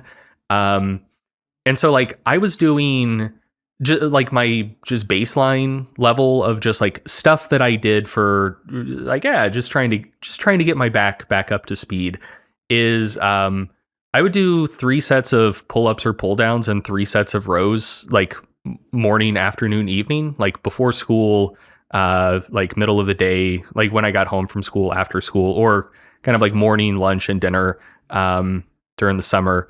So that was 18 sets per day, just as a smooth cruising baseline, all of those sets taken to failure. And then on my upper body days, it was like another 5-6 sets of pull downs, another 5-6 sets of rows. So yeah, like I don't know, man. I hear 50 sets per week, and I'm like, well, I'm nowhere close to that on anything now, just because stuff's way more constrained than it used to be. But I have actually thought about just doing something similar to that again, just for like push-ups or something. Just like, hey, just do like 10-15 sets of push-ups per day. If nothing else, that'll it'll be like a time efficient way to preserve some muscle. But yeah, 50 sets, like that's a lot, but like that's not unreasonable. Like I'm positive I've done like twice that much for certain muscle groups in the past. Like I'm not unique in that regard. Like you talk to someone who got into lifting when they were young and fucking love lifting, and I promise you they've done 50 to 100 sets for certain muscle groups at certain points in time. Like it's not even like it's a thing that only like 1 in 1,000 people could even contemplate. Like most people who got into lifting when they were young and had a lot of time on their hands and love lifting have done that or more. And it's not even uncommon, Yeah, Yes. I fully agree. I think before we fully delve into the practical discussion of why you should be doing 300 sets per session now, we're just going to, look at the evidence, because ultimately there have been studies on super high volumes that weren't included in these analyses, so that we can see, okay, is there any merit to doing super high volumes to begin with? And then we can head into some discussions around how do you implement this? Is it even feasible for people? Who should and shouldn't be doing it? And so forth. So, as I mentioned, the most recent study, and probably most controversial one, was the one by Enes and colleagues, where essentially they took a bunch of males that on average squatted around 3 plates, or around 315, and they put them all through a relatively extensive study design that aimed to minimize the impact of previous volume, for example, how much they were training beforehand, on how much hypertrophy they then see from subsequent training, right? So they essentially started with a 2-week baseline phase where all participants were training with similar volumes. Then for 2 weeks, all participants across all groups reduced their volumes as a means to kind of have them wash out whatever their body was used to. Then they had a 2-week familiarization phase where all groups gradually increased volume to the same baseline. And then they were finally starting their sort of individualized training based on what group they were in. There were 3 groups. One group simply trained with 22 weekly sets for their quads every week, split across 2 sessions. In each session, they would do the back squat, the leg press, and the leg extension, and their volume was essentially evenly split across all 3 exercises. Depending on the session they were doing, whether it was session 1 or session 2, they were generally working between 6 to 8, or 10 to 12 reps. In the second group, they also started at 22 weekly sets, so 11 sets per session. But over the course of the study, every 2 weeks for 12 weeks, they would add 4 sets to their weekly quad volume, such that across the study, across the 12 weeks that they were training for, they performed on average 32 weekly training sets for their quads. And finally, the third group was adding 6 sets every 2 weeks, such that on average, they were doing 37 weekly sets for their quads. And they actually ended the study, the last 2 weeks of the 12-week intervention, at 52 weekly sets. So they were doing 26 sets of quads in one session and 26 sets of quads in the next session. They also did some pretty easy hamstring training, around 5 or 6 sets, if I recall correctly, each session, or across the week, but nothing major. And as far as their upper body training went, they were free to train upper body separately in the gym, but it wasn't standardized. So it might have been that they were doing some training, or it might have been that they were not training at all. But their quad training was standardized between the groups. So the only difference really was the amount of volume being performed. All sets were taken to 2 reps in reserve, so essentially they could have performed 2 more reps before hitting failure, with the exception of taking every last set on every exercise for all groups to failure. So whenever they finished their squats for their last set, they would go all the way to failure. Same for a leg press, same for a leg extension, no matter what session it was or what group they were in. The authors measured vastus lateralis, muscle thickness, and cross-sectional area at least 72 hours after the last lifting session was performed, so as to minimize the impact of any swelling, or essentially the pump you get from a session, on the results. Now, what did they actually see? Well, broadly speaking, they saw that the more volume was being performed, the more favorable the hypertrophy results were. There was no significant difference, so the p-value didn't cross that significance threshold of 0.05, but generally the effect sizes were more favorable as the volume was higher. So for the lowest volume group, for example, in terms of cross-sectional area, they saw an improvement of about 4%. In the moderate volume group, or the 37 32 weekly set group, they saw an improvement of around 10%. And for the highest volume group, they saw an improvement of about 11%. For muscle thickness, the lowest volume group saw an improvement of about 3%, the moderate volume group of about 5%, and the highest volume group of about 9%. And so generally, the largest improvements were seen in the highest volume groups. Now, there was some discussion on social media, and I'm sure we can briefly touch on this, of variance or individual response. The authors provided graphs indicating how did individual participants grow or not grow from different training approaches. And this led to some discussion on social media. Specifically in the highest volume group, for example, one of the participants actually lost size when you look at their or a couple of participants lost size when you look at their either cross-sectional area measurement or their muscle thickness measurement. And some people took that to mean that there is a high degree of variance between participants when it comes to high volume training. Now, I'd be keen to get both of your guys' thoughts first on that. Just, sound it out a little bit and see what you think on that. Yeah, I mean, so one thing you broadly see in the research, there was a paper by James Steele and colleagues, a meta-analysis on variance in sports science. Really riveting stuff. That I'm not saying that sarcastically. I find it very interesting. I love to read about the statistical properties of the data that I deal with. But I don't think most people read it, and that's fine. I wouldn't expect them to. But like one of the very basic takeaways in that paper is that any variance metric tends to scale with magnitude metrics. So essentially, in anything where the average percentage change is larger, the standard deviation should generally go up along with that. And so with that as just kind of my baseline context, it doesn't really seem like the absolute amount of variance that occurred was larger in the in the highest volume group, but the mean response was also larger. So kind of variability scaled to response magnitude was right in line with what you would, or at least right in line with what I would kind of expect.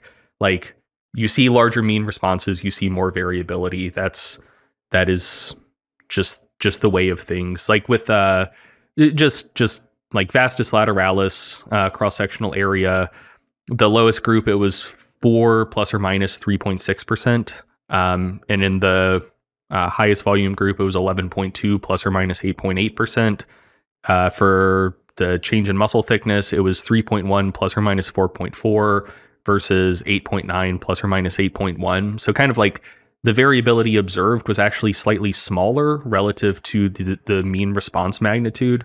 So yeah, it was simultaneously the case that the variability was greater in the higher volume groups, but scale to response magnitude, it was actually slightly lower. And there's nothing about that I find alarming or even surprising. I don't know. Yeah, that's that's kind of my takeaway. Just looking at the data itself.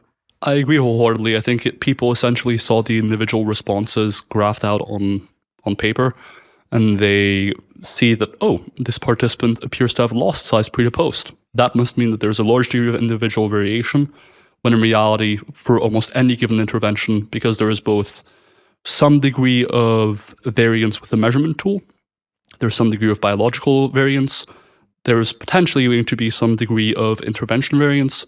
There's a lot of sources of variance involved, and you couldn't for sure say that because you saw some variance even, that it is due to the intervention itself, right? That is a pretty big jump, and I think it's one that people who haven't necessarily been exposed to much method stuff in the past are quick to make, and it's kind of a very intuitive thing to think. But it is, largely speaking, especially with a relatively smaller sample size like this, very difficult to tell what the exact degree of variance or individual response to a given phenomenon actually is. Yeah, and that was somewhat ignored for the quote-unquote lower volume groups. as not everybody made amazing gains in those groups as well. Another criticism, so when the study came out, a lot of people were quick to focus on criticisms versus just interpreting it as another piece of the puzzle. And there was another criticism on the fact that we highlighted that, hey, yeah, there wasn't a statistically significant difference, but the difference observed may be of practical meaningfulness, which, in an applied field, I think that's useful. And obviously, a lot of people chose to highlight the fact that the authors themselves noted that there was no statistical significance. But at the same time, if anything, this was further evidence against chunk volume. And as the authors also highlighted, which was then not highlighted by the people criticizing the study, this at least serves as evidence for a higher ceiling as far as a volume threshold for hypertrophy goes. Because again, overall, the trend was positive for hypertrophy and strength with the groups that did, quote unquote, absurd training volumes. Yeah, just to note again, this was the highest volume investigation to date with 37 weekly sets. So that's worth noting. And that actually spurred a lot of controversy as well regarding, was this protocol even feasible? Some of the most outraged critics of this study and high volume in general went so far as to say that the protocol wasn't feasible. And in fact, one of them actually went so far as to offer up a prize fund of $1,000 to whomever could successfully complete the session and record it. And therefore, I actually went ahead and performed one of these sessions from the last 2 weeks in the highest volume group, essentially unprepared. So for context, I've been doing maybe 5 to 10 sets of quad training up to that point per week, if that, and hadn't been squatting, hadn't been leg pressing, hadn't been doing leg extensions really. And so I was about as unprepared as they come versus the participants having had up to 14 or so weeks of preparation beforehand. And so I did the session, and it took me about an hour and a half. I completed it. I successfully received the prize money. And was it a hard session? Absolutely. Do I see it being feasible in the context of research and having people looking at you and encouraging you and being compensated for your time? Yes. And so I think the feasibility question,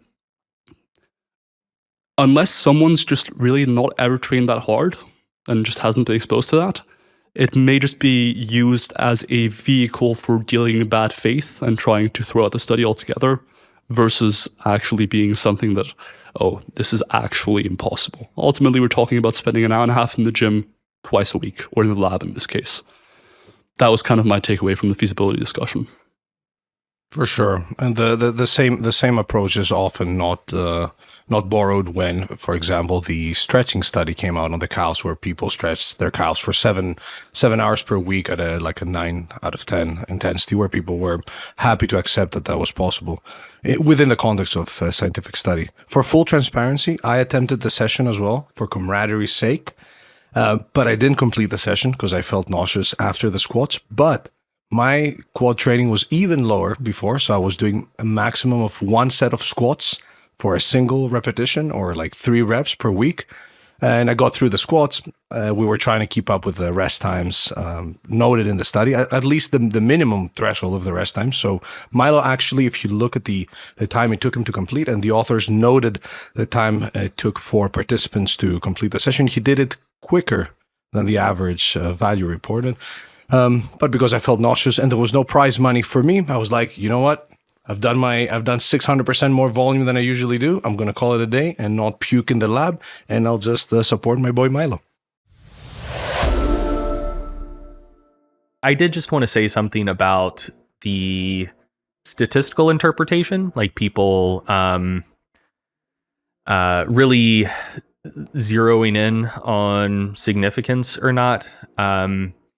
I think that like that is another nuanced topic that I don't know. Like I apologize if this comes across as elitist, but I don't think most people are equipped to have that discussion in a way that would actually be interesting and useful.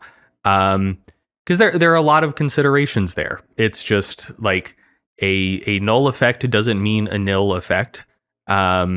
There's a question, and there's also just a question of like, and this is a philosophical question of prioritizing type 1 versus type 2 error, where this isn't the way it always ends up working out in practice in science, but at least in theory, like what you're taught is that type 1 errors are much worse than type 2 errors. Type 1 errors are false positives when you say that something is true, or you say that there are a difference between two things where there's not actually a difference.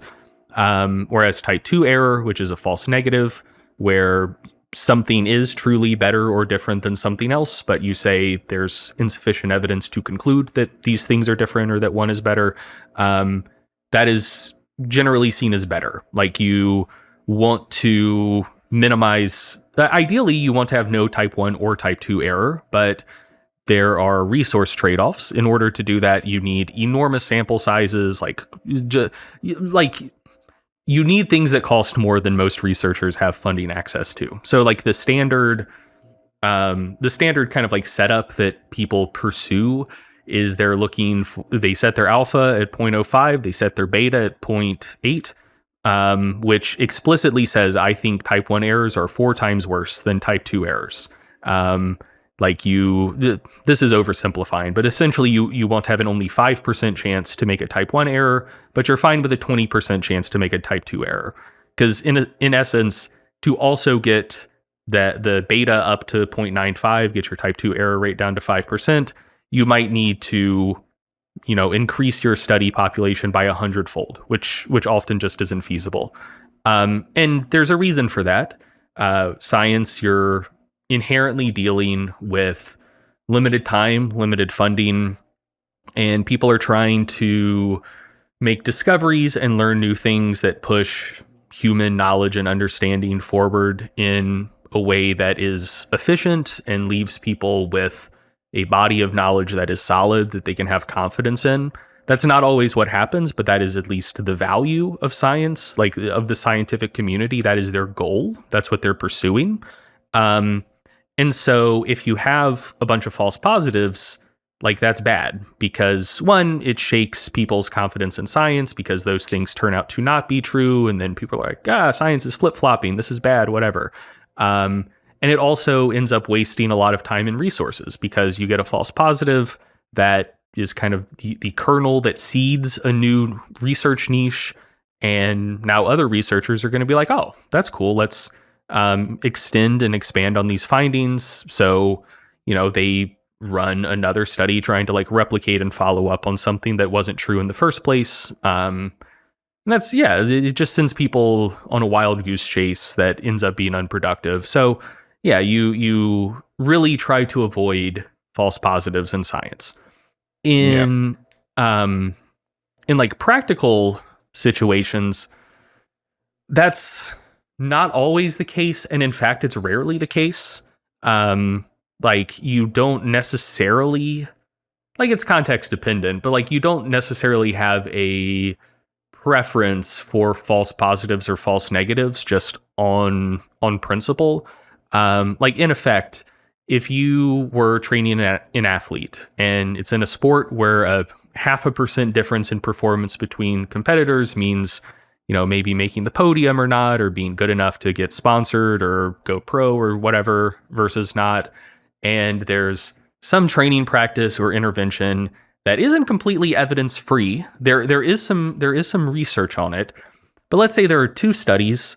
There are no known downsides to doing this, but both of the studies did not find statistically significant effects, but they both suggested that this thing, whatever it is, it's kind of what we're looking at in the Enes study. Like the percentage change is larger, the effect size is larger, but the difference wasn't large enough, or the population just wasn't large enough to clear that threshold of statistical significance. Do you as a coach do this with your athlete?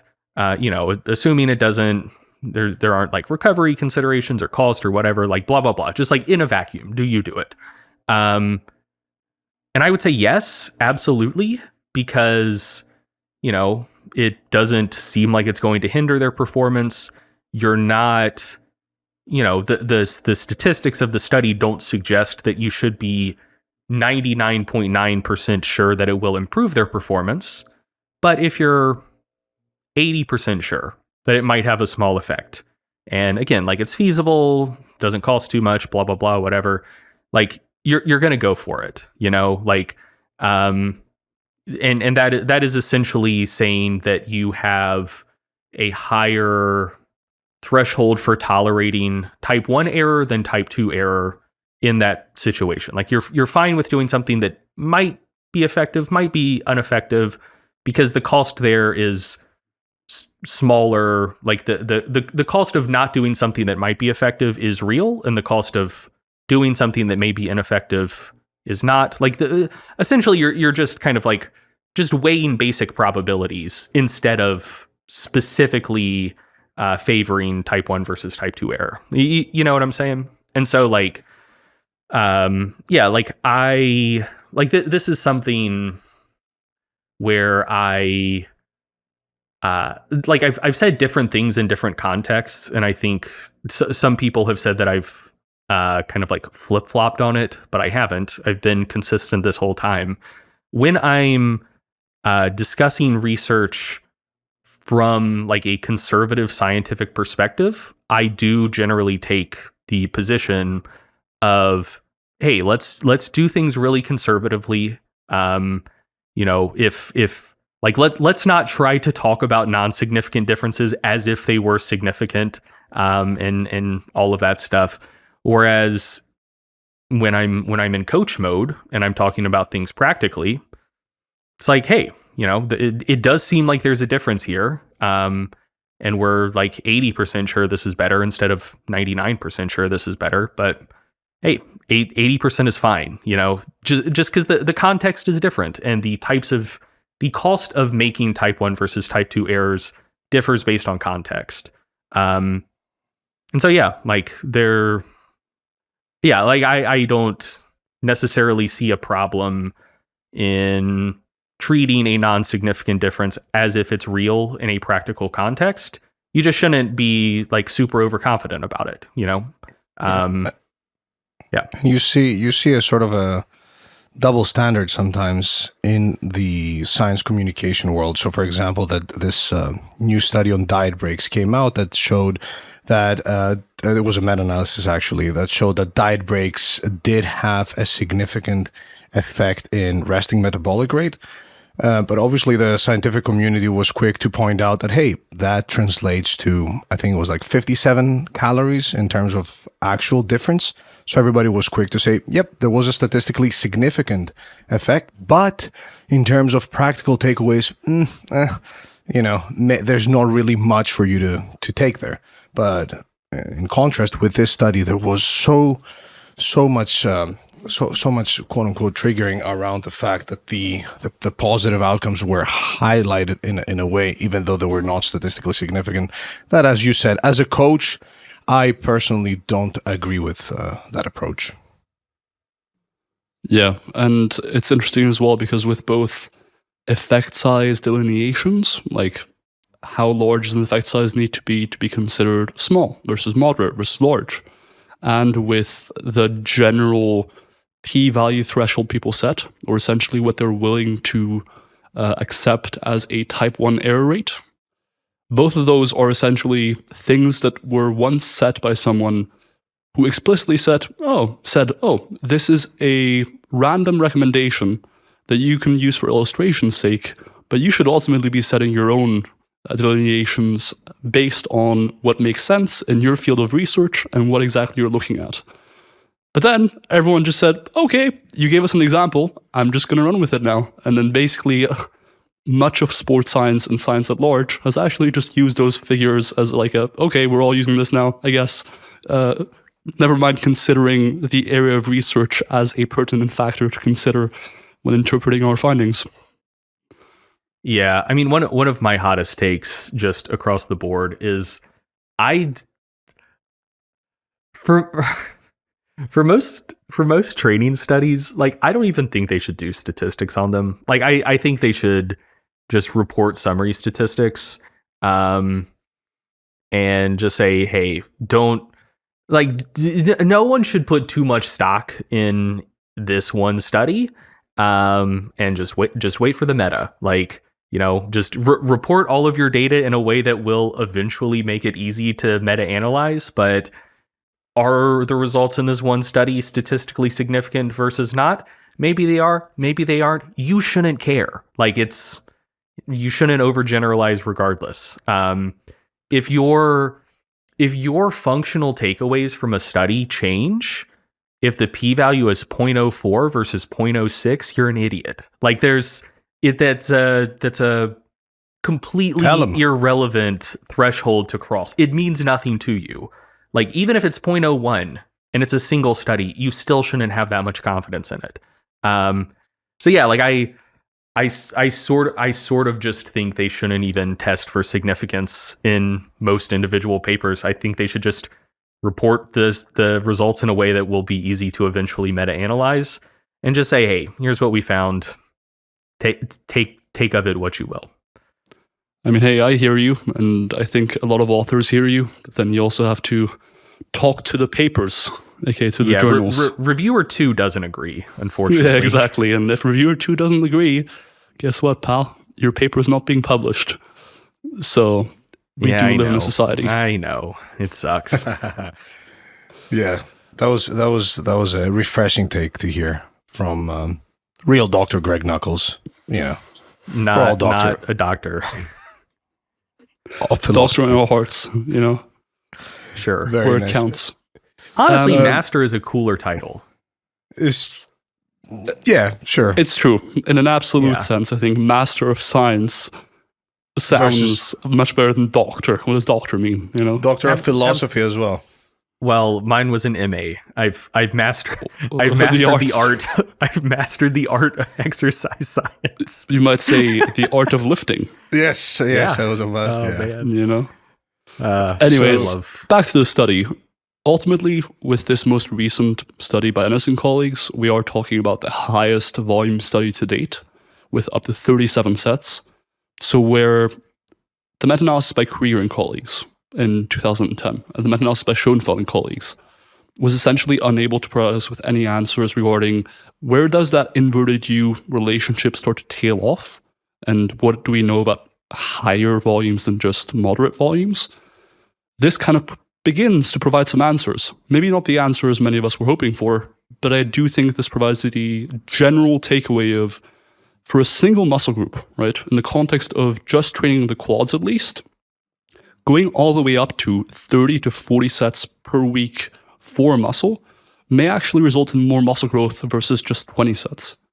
And that is pretty controversial and pretty new as far as the evidence goes, because no other study to date had looked at that high of a volume.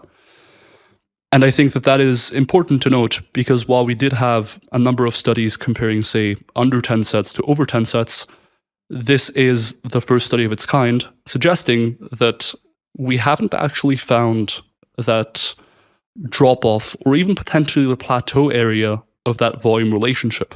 So if we go back to the inverted U shape of the volume and growth relationship, I'm not sure we've detected the plateau area or the drop-off area just yet, even with 30 to 40 sets. But ultimately, this is a single study, and I think we do need to look at the other evidence on the topic to see, all right, well, are there studies actually showing that past 20 sets, there is reduced hypertrophy or a stagnation in hypertrophy? Because ultimately, this one study doesn't tell us that you should be going all the way up to 30 or 40 sets for hypertrophy as a definite takeaway. No, I agree with that. I do also, I don't know. One just important note to make, I think, is that oftentimes in any individual study, you're dealing with like discrete groups of people, and so you're looking for average responses. And then with meta-analyses, meta-regression, you're looking at averages of averages. And so I do think in some studies we'll talk about later, like a study by Ostrowski, study by Hasselgreave, study by Ammer-Thallingham. There have been some studies to this point where you did see either similar muscle growth in higher versus lower volume groups, or maybe even slightly lower muscle growth in some higher volume groups, which is compatible with that idea of the inverted U relationship, and maybe in the context of the groups recruited in those studies and the exercises done and the study protocols, you very well could have been seeing plateaus at 20, 25 sets, something like that. Whereas it very well could be that on average, the plateau, writ large is higher, or it could be lower in other populations and other contexts. We're trying to look at all of the research on this topic. And so we ourselves are trying to probe for that average of averages. But I do think it's entirely plausible that for some people, they do hit that really hard point of diminishing returns. Further increases in volume do nothing for them, or might even be counterproductive at 20 sets per week, or maybe even 15 sets per week. I feel like this should be relatively uncontroversial. If you take someone who has been completely sedentary, maybe they're elderly, poor cardiometabolic health, and have them do what to us would be a very, very reasonable to low level of volume, like 9 sets per week, every set to failure, really getting after it, that's going to be too much, they're and it wouldn't surprise me if they adapted to it, but I would expect performance to regress, and there to be a lot of muscle catabolism going on for at least the first 3 or 4 weeks that they were doing that. So, the exact size of the inverted U relationship and where those different markers fall, like where's the plateau, where does it start dropping off, where do you start approaching diminishing returns, all of those things, it is going to be very context dependent. And I don't think, I think a lot of people view it as a conflict in the research, for there to have been some studies where higher volume groups failed to grow more than low to moderate volume groups within the same study, versus the study where the higher volume group did appear to grow more than lower but still quite high volume groups. I think a lot of people look at those things and their approach to resolving that apparent conflict is to say, well, one of these is right and one of them is wrong, versus maybe they're both right and it's a question of context. Whereas I think they're probably both right and it's a question of context. Yeah, I totally agree. I think that generalizability heavily depends on a variety of factors, right? Can you take the findings from the study and apply them to your own context? Depends on essentially how similar the two contexts are. And so that's why we often refer to ecological validity when interpreting a study. It's essentially referring to how similar are the conditions within the study to your conditions in the real world, right? That begs one interesting question, which is, a lot of people mentioned this study was only in the quads. And so with this looking at some of the highest volumes yet, do we think that this could be done for a variety of muscle groups at once, right? Because we're talking about doing, on average, up to about 37 weekly sets for a single muscle. And there have been questions around, can you do that for several muscle groups at once and still recover and see a benefit? And that is a difficult question to answer. And we'll go into some studies in the next episode regarding how much total volume across your whole program still can potentially yield a benefit. Are there studies where they train multiple muscle groups with high volumes at once? And how many total weekly sets can they get away with and potentially still see a benefit? But just as a quick question, do you think that you can do such high volumes for multiple muscle groups at once? Is it feasible? Is it potentially beneficial? I think it's going to be interesting when we look at some of the other studies. For example, I think that there is some protocols out there that are more quote unquote shocking than the protocol that we saw in the Enes study, although they may be somewhat lower in volume. They're, in my opinion, they seem harder, and those were fine. I do think that there are contexts and there are individuals, as Greg also mentioned, that especially younger individuals who may have more free time and they may be super passionate about lifting, where I can see scenarios where they can do 37 weekly sets for multiple muscle groups and do just fine. But the question and the sort of anger that came on the back end of the study doesn't make a lot of sense to me, because even if you were to follow the recommendations, even if you were to take the protocol of the study and apply it to each muscle group, you would very quickly know whether that's possible or not for you and whether that's a smart idea. However, from a feasibility standpoint, I do think that there are cases where people can get away with such high volumes for relatively quote-unquote long periods of time. But yeah, it's not like we've specifically looked at a bunch of different studies where they actually did 37 sets on average for multiple muscle groups. But personally, yeah, I do think that there are some people that can pull this off for 8 to 12 weeks and be fine. Terms and conditions apply. Yeah, I think I wouldn't be surprised if someone could do it for multiple muscle groups, but it's a question of how many. Like, I think you could do this for quads and also biceps. Like, I think that would be fine. Could you do it for quads and also hamstrings and glutes? I don't know. Just kind of like zooming out a little bit. Like a way that I kind of like mentally approach questions like this is that I look at kind of like gym lore and use that to inform a prior. So the rigorous scientific way to do it is to assume the null, assume you know nothing and there's no difference between things, no difference, a standard null hypothesis. I think, again, going back to the idea of how you interpret significant versus non-significant differences in a practical versus research context, I think the assumptions that you take into answering a question are or at least should be a little bit different in a practical versus research context, where my assumption going into things as a lifter or a coach is just that people who've been lifting for a long time and like kind of the lore that's built up in the resistance training community, there's probably something to it.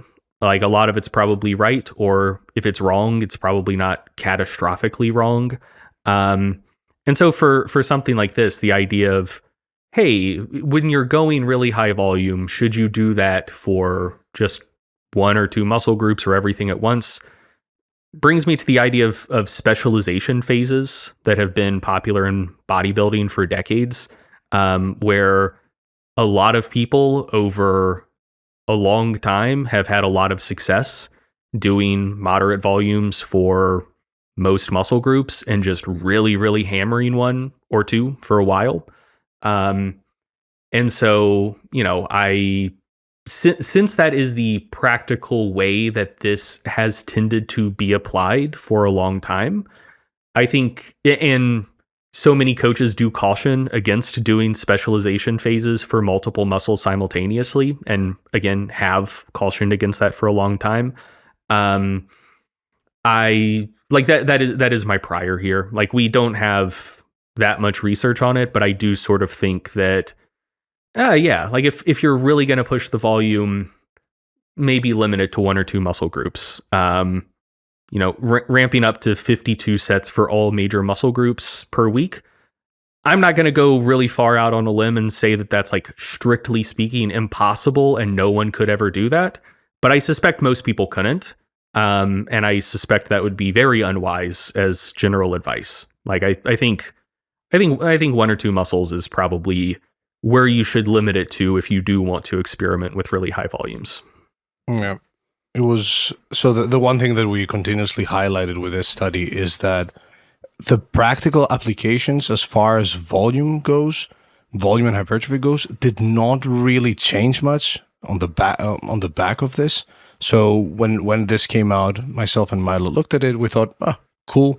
Seems like you could do much more than we previously thought, and still not lose muscle and potentially even make greater hypertrophy gains. But nobody really took this and went, you know what? We're gonna now force our clients or the athletes that we work with to do 37 sets on average for multiple muscle groups per week, but rather, as you said, hey, if you are trying to get your side delts and biceps as big as humanly possible, and that's like your life's purpose, there may be something to doing even more than 20 sets. And based on this data, it seems like you're going to another data. It seems like you're a worst case scenario. You're not gonna grow a ton, but you're not gonna lose muscle and overtrain. Best case scenario, you do see a bit more growth. Yeah, and I do agree with that takeaway. I think one thing people forget about when it comes to volume research is the way that volume is counted. So generally, volume is counted as both direct and indirect sets. So for example, when they're counting for tricep volume, as mentioned earlier, they would be counting both a number of sets from bench pressing, which involves a variety of muscle groups at once, but also from exercises like the skull crusher, right? So with that in mind, people often see the figure for the triceps of, 20 plus sets a week might be ideal for tricep hypertrophy based on the Bas-Van meta-analysis. That seems quite high, when in reality, many common training programs far exceed 20 sets a week. And I think that's one area where, I know you said maybe 2 muscle groups at once might be feasible for such high volumes, Greg. I do think that we may be able to get away with more than that, just because I was talking for like 50 plus. Gotcha. For 20 for like 20 30 sets or 25 whatever. sets. Yeah. I think, yeah. 'Cause, I mean, the thing that always comes to mind is when people are like more than 20 sets for a muscle group per week. That's suicidally high volume. The thing that comes to mind is like, dude, you do like 4 sets of bench press and like 4 sets of skull crushers or push downs, and you train chest and tris 3 times a week. That's 24 sets. Like that's it. That to me feels like a normal to low training volume. Certainly not anything just out of this world, but yeah, like, and I mean, I'd even say the same if you weren't doing bench press and you were doing 4 sets of skull crushers and 4 sets of push downs 3 times a week. Like that doesn't seem wild to me, but yeah, sub out one of those isolations for bench press, and yeah, it's like, come on, dude. It's a reasonable amount of triceps training. Like it's not super low volume, but I would never look at that and say, holy shit, look at that triceps volume, 24 sets. Well, certainly if you're doing that, there's absolutely no way that you could also do 4 sets of rows and 4 sets of curls 3 times a week. Like that. Now you're doing a specialization program for 2 different muscle groups. Like I'm not saying that, but I am saying, yeah, once you start getting into the 50 sets per week for a muscle group, yeah, now you probably don't want to bring too many more along for the party. Yeah, and that's a really good point, because it brings me to an area of the research I don't think we have much in, and that is how much volume. So we have some evidence on how much volume people benefit from in terms of muscle growth, but that is usually on single muscle groups. But when it comes to how much volume can people tolerate in terms of like recovery week to week over, say, a relatively more extended time period where they have the time to acclimate to higher volumes, potentially closer to failure, do we actually have any idea of what people can tolerate and sustain and potentially therefore benefit from as far as high volumes go? We have some indication with the volume research, but as far as saying, look, based on the evidence, we know for sure that you only want to specialize on 3 muscle groups at once. Any more than that, and your body just implodes. You just can't recover. The truth is, we just don't have that evidence. And so looking past even just the volume research, volume and hypertrophy, we are lacking that evidence from a more applied standpoint. And one of the ideas we were playing around with previously was to conduct such a study, but we'll see. But it is just an area of evidence I would like to see more stuff done. And just in the same vein as was, we have evidence suggesting that training to failure is more fatiguing and that, training with higher volumes is more fatiguing. But to what extent is that attenuated by just repeated exposure, right? because we have evidence that acutely training to failure is more fatiguing by a decent chunk. But hey, if you do it 5 times, 10 times over 12 weeks, let's say, it's a lot less clear. No, that's a great point. And I don't want to go too far down that discussion now. For the listener, something Milo said a second ago that don't know if you caught it, but just want to pull it out. This has become episode 1 of a 2-part series. We were planning on doing it all together, looked at how long this episode is running and how much more is left on the outline. We're not doing another aspartame episode, but for high volume training. We're splitting this into a 2-parter, so we are going to wrap this up pretty soon. And one of the things we're going to discuss in part 2 is some of that stuff related to habituation, like something that may seem crazy now. Yeah, maybe you adapt to it over time. So yeah, I don't want to go too far down that road right now. But I do want to say, like one of the things you said, you were talking about like proximity to failure and that leading to more fatigue, and a related thing, and something I wanted to bring up is, and this is also something we're going to dig into more in part 2, but people who the most vocal critics of high volume research like this, they do often have criticisms that seem not unreasonable in a vacuum, but that they oftentimes wouldn't apply to like topics or lines of research that they themselves are more sympathetic to. So and again, like I'm not going to talk about it now. We'll talk about it in part 2. But one of the criticisms that you often see of the high volume studies is people saying like, well, high volume training, like that's going to cause more muscle damage. It's going to cause more edema and swelling.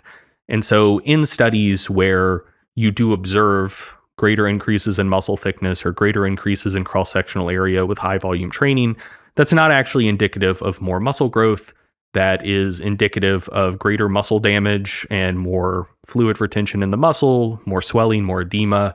And so, yeah, that's really all we're seeing, and it's all a mirage, and high volume training doesn't actually lead to more muscle growth. I would just say that is a little bit of like special pleading and treating, like using different standards to critique things you agree with versus things you don't agree with, because oftentimes those folks are people who are proponents of training very close to failure or to failure, which also, if you want to look at the acute research on muscle damage, it causes more muscle damage than training further from failure. But they wouldn't then turn around and say, oh, well, also training to failure, the research on that is all a mirage. And in fact, training further from failure causes just as much muscle growth, but when you go to failure, causes more muscle damage, more swelling.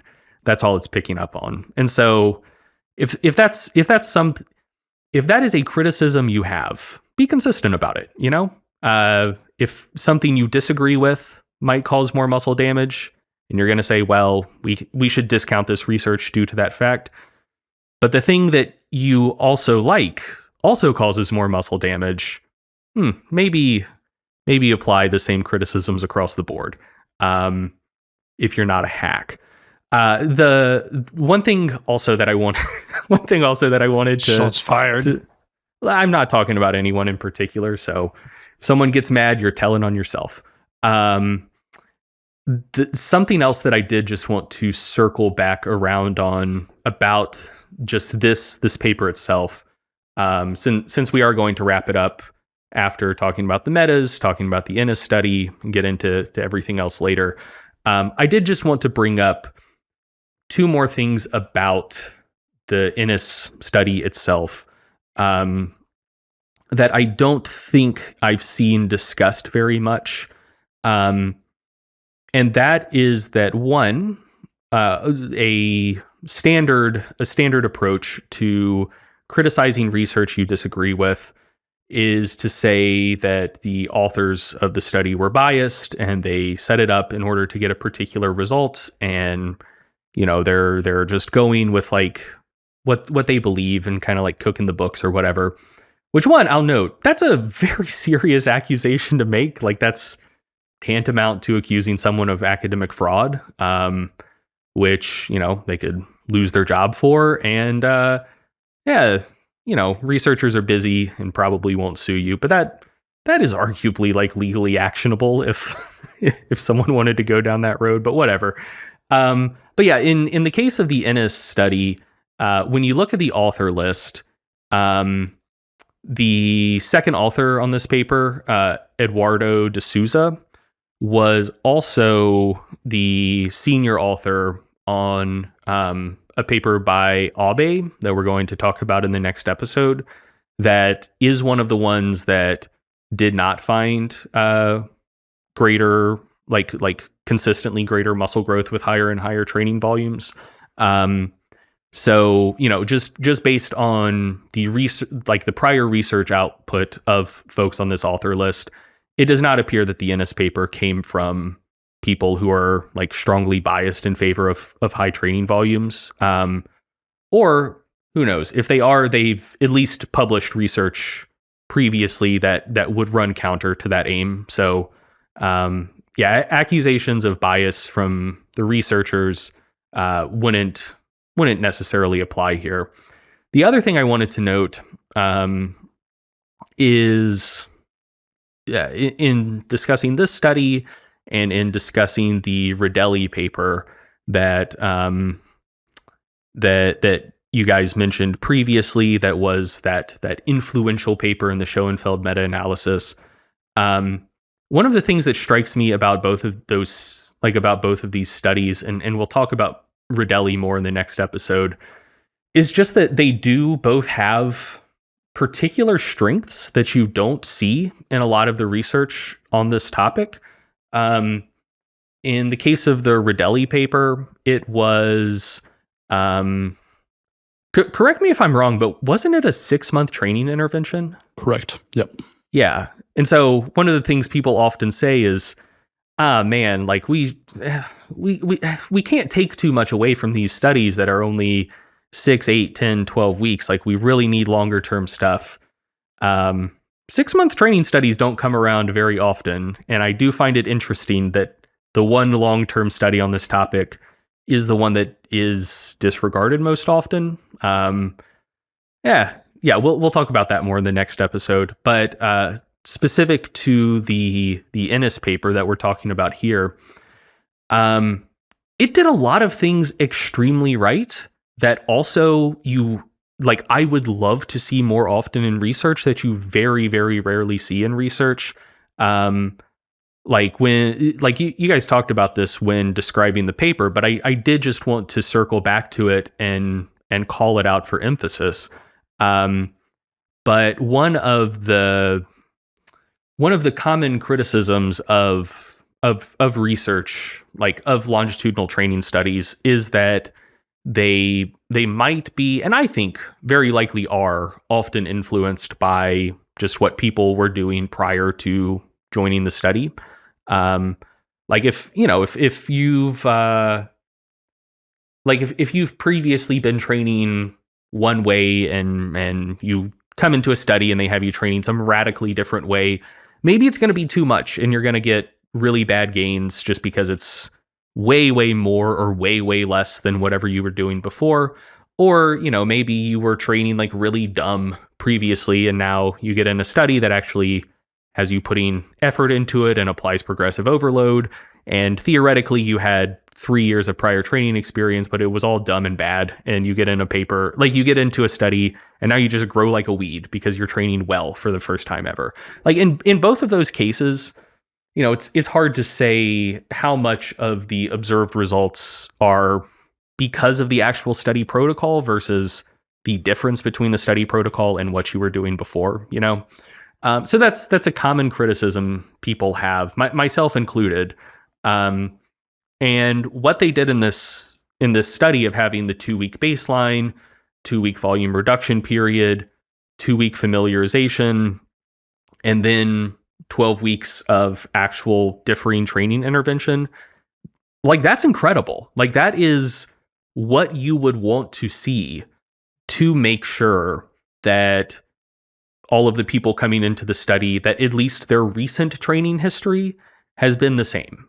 And, so that you can be more confident that different responses seen to the training protocol are truly due to differences in the training protocol and not merely due to the fact that 1 week ago people were doing some radically different form of training. So yeah, like that is just like a methodological thing that you very, very rarely see, that I would love to see more frequently. And this is one of the very few papers that has actually like done that appropriate like baselining and familiarization. And so yeah, like it is a methodologically very strong study, and I've not seen that talked about. Like it's the folks who do have like a bias against high volume and favor lower volumes. A lot of the studies they fall back on to say, well, we need to disregard this paper by Enes because some other studies have found like plateaus at lower training volumes. Those were methodologically weaker studies. Like if again, I don't think you should take too much from any given paper. But if you're going to say, hey, we're going to take this paper as true and this one is false. Again, don't do that. That's stupid. But like if you were going to do that, the paper with the better methodology is the one that you should pay more attention to. And like this, I would say, is the methodologically strongest paper in this area so far. Like pretty clearly and comprehensively. For sure. And just to wrap things up, the one thing that a lot of people didn't pay any attention to, obviously it's not one of the main findings here, is the dropouts from each group in this study. So an argument sometimes presented against very high volumes is the potential for injury. But if we look at the dropouts in this study, actually the highest volume group had 1 dropout. The group that was in the middle had 2 dropouts because of loss of interest. And then in the lowest volume group, which was, still relatively high volume, you had 3 dropouts. So if we're going to go out on a limb, like this is relatively weak evidence for, higher, super high volumes, not necessarily being deleterious for one's health and causing injury, and they did specifically, they did leg training, they did squats, they did leg presses, they did leg extensions. So yeah, that's something that also went completely unnoticed. Yeah. And I agree with that. The one thing I'll say is, like, with such a small sample size, I think it's going to be difficult to detect any differences in injury risk and what have you. The one thing I did want to mention about the study, though, to add on to what Greg was saying, is they didn't just try to control for previous training volume. They also at least measured nutritional differences. So essentially looking at least for a couple records pre and post study, and obviously measuring body weight as well. Just made sure that gains or changes in body weight were similar between groups, such that you couldn't just explain away the results by, the highest volume group also gained a bunch of body weight during the study, which facilitated muscle growth, whereas the lowest volume group actually lost weight, and that's very helpful to know when assessing, all right, was there a difference in protein intake, or was there a huge difference in energy intake? It is useful to know that alongside the fact that they were also controlling for previous volume. It just makes for a really solid study that is actually assessing the impact of volume as a variable on hypertrophy. And that's something that many other studies can actually claim to have done. Yeah, I mean, it was, I do think there are interesting conversations to be had about, would these findings apply to full body training or just one muscle group? There's plenty of interesting conversations to be had about practicality. If you can still get like most of your gains with much lower training volumes, does it behoove you, given your goals and values, to push higher? But just in terms of this paper itself, and individual studies, it very well could be that the results are just wrong, just due to sampling bias and just random groups, like random quirks of group allocation. Like it is theoretically possible that when they randomize these subjects into groups, the folks who were just more responsive to training writ large, a disproportionate amount of them somehow got randomized into the highest volume group. Anything can happen in a single study. So if someone doesn't want to just take the results at face value, I don't begrudge that. But yeah, I with what I said and what you just brought up as well, Milo, it is true that this is it was a methodologically strong study, and that shouldn't be overlooked. And if someone wants to, I don't know, the thing that gets my goat, that just really gets under my skin, is when people apply very different standards of research criticism for studies they like and studies they don't, or when it is just so blatant that it's just we're going to disregard this study just because we don't like the results. Where as I look at it, if you were going to disregard this paper, you really should just disregard every other paper in this area. If you're doing it for any reasonable objective grounds, as far as I can tell, it is mostly just people wanting to disregard it because it disagrees with their biases, rather than any just clear, logical, objective reason. Because, just to say it again, it was a good study. It did so many things right that you do very rarely see in research in this field. For sure. And it's another piece of the puzzle. Absolutely. Okay. If you guys don't have anything else, I think we should wrap it up there. Cool. All right. Thanks for listening to another episode of the Stronger by Science podcast. This was now part 1 in what we expect to be a 2-part series on really high volume training. Who knows? Might be a 3-parter, but right now we're thinking 2. This episode discussed the background and historical context for the debates and discussion and disagreements around high volume versus high intensity training, the meta-analytic findings up to this point regarding training volume, and the most recent and highest volume study that has been done that has recently made some waves and generated a lot of chatter and controversy in the fitness industry. In the next episode in this, again, what I assume and very much hope to be a 2-part series, we'll go through all of the other studies that have looked at really high training volumes, some of which did also find increasing muscle growth past 30, 40 sets per week, some of which found what appeared to be a plateau or slightly less growth with higher training volume. So we're going to dig into those studies, maybe discuss a bit about why they may have had differing findings, and talk more about practical application. Should you try to increase your training volume? Should you try high volume training? If you want to try it, how should that look? How should you set it up? And we'll answer some of your questions about training volume. That will all be in part 2 of this. Again, what I very much hope to be a 2-part series. Thanks for listening, and we'll catch you next time.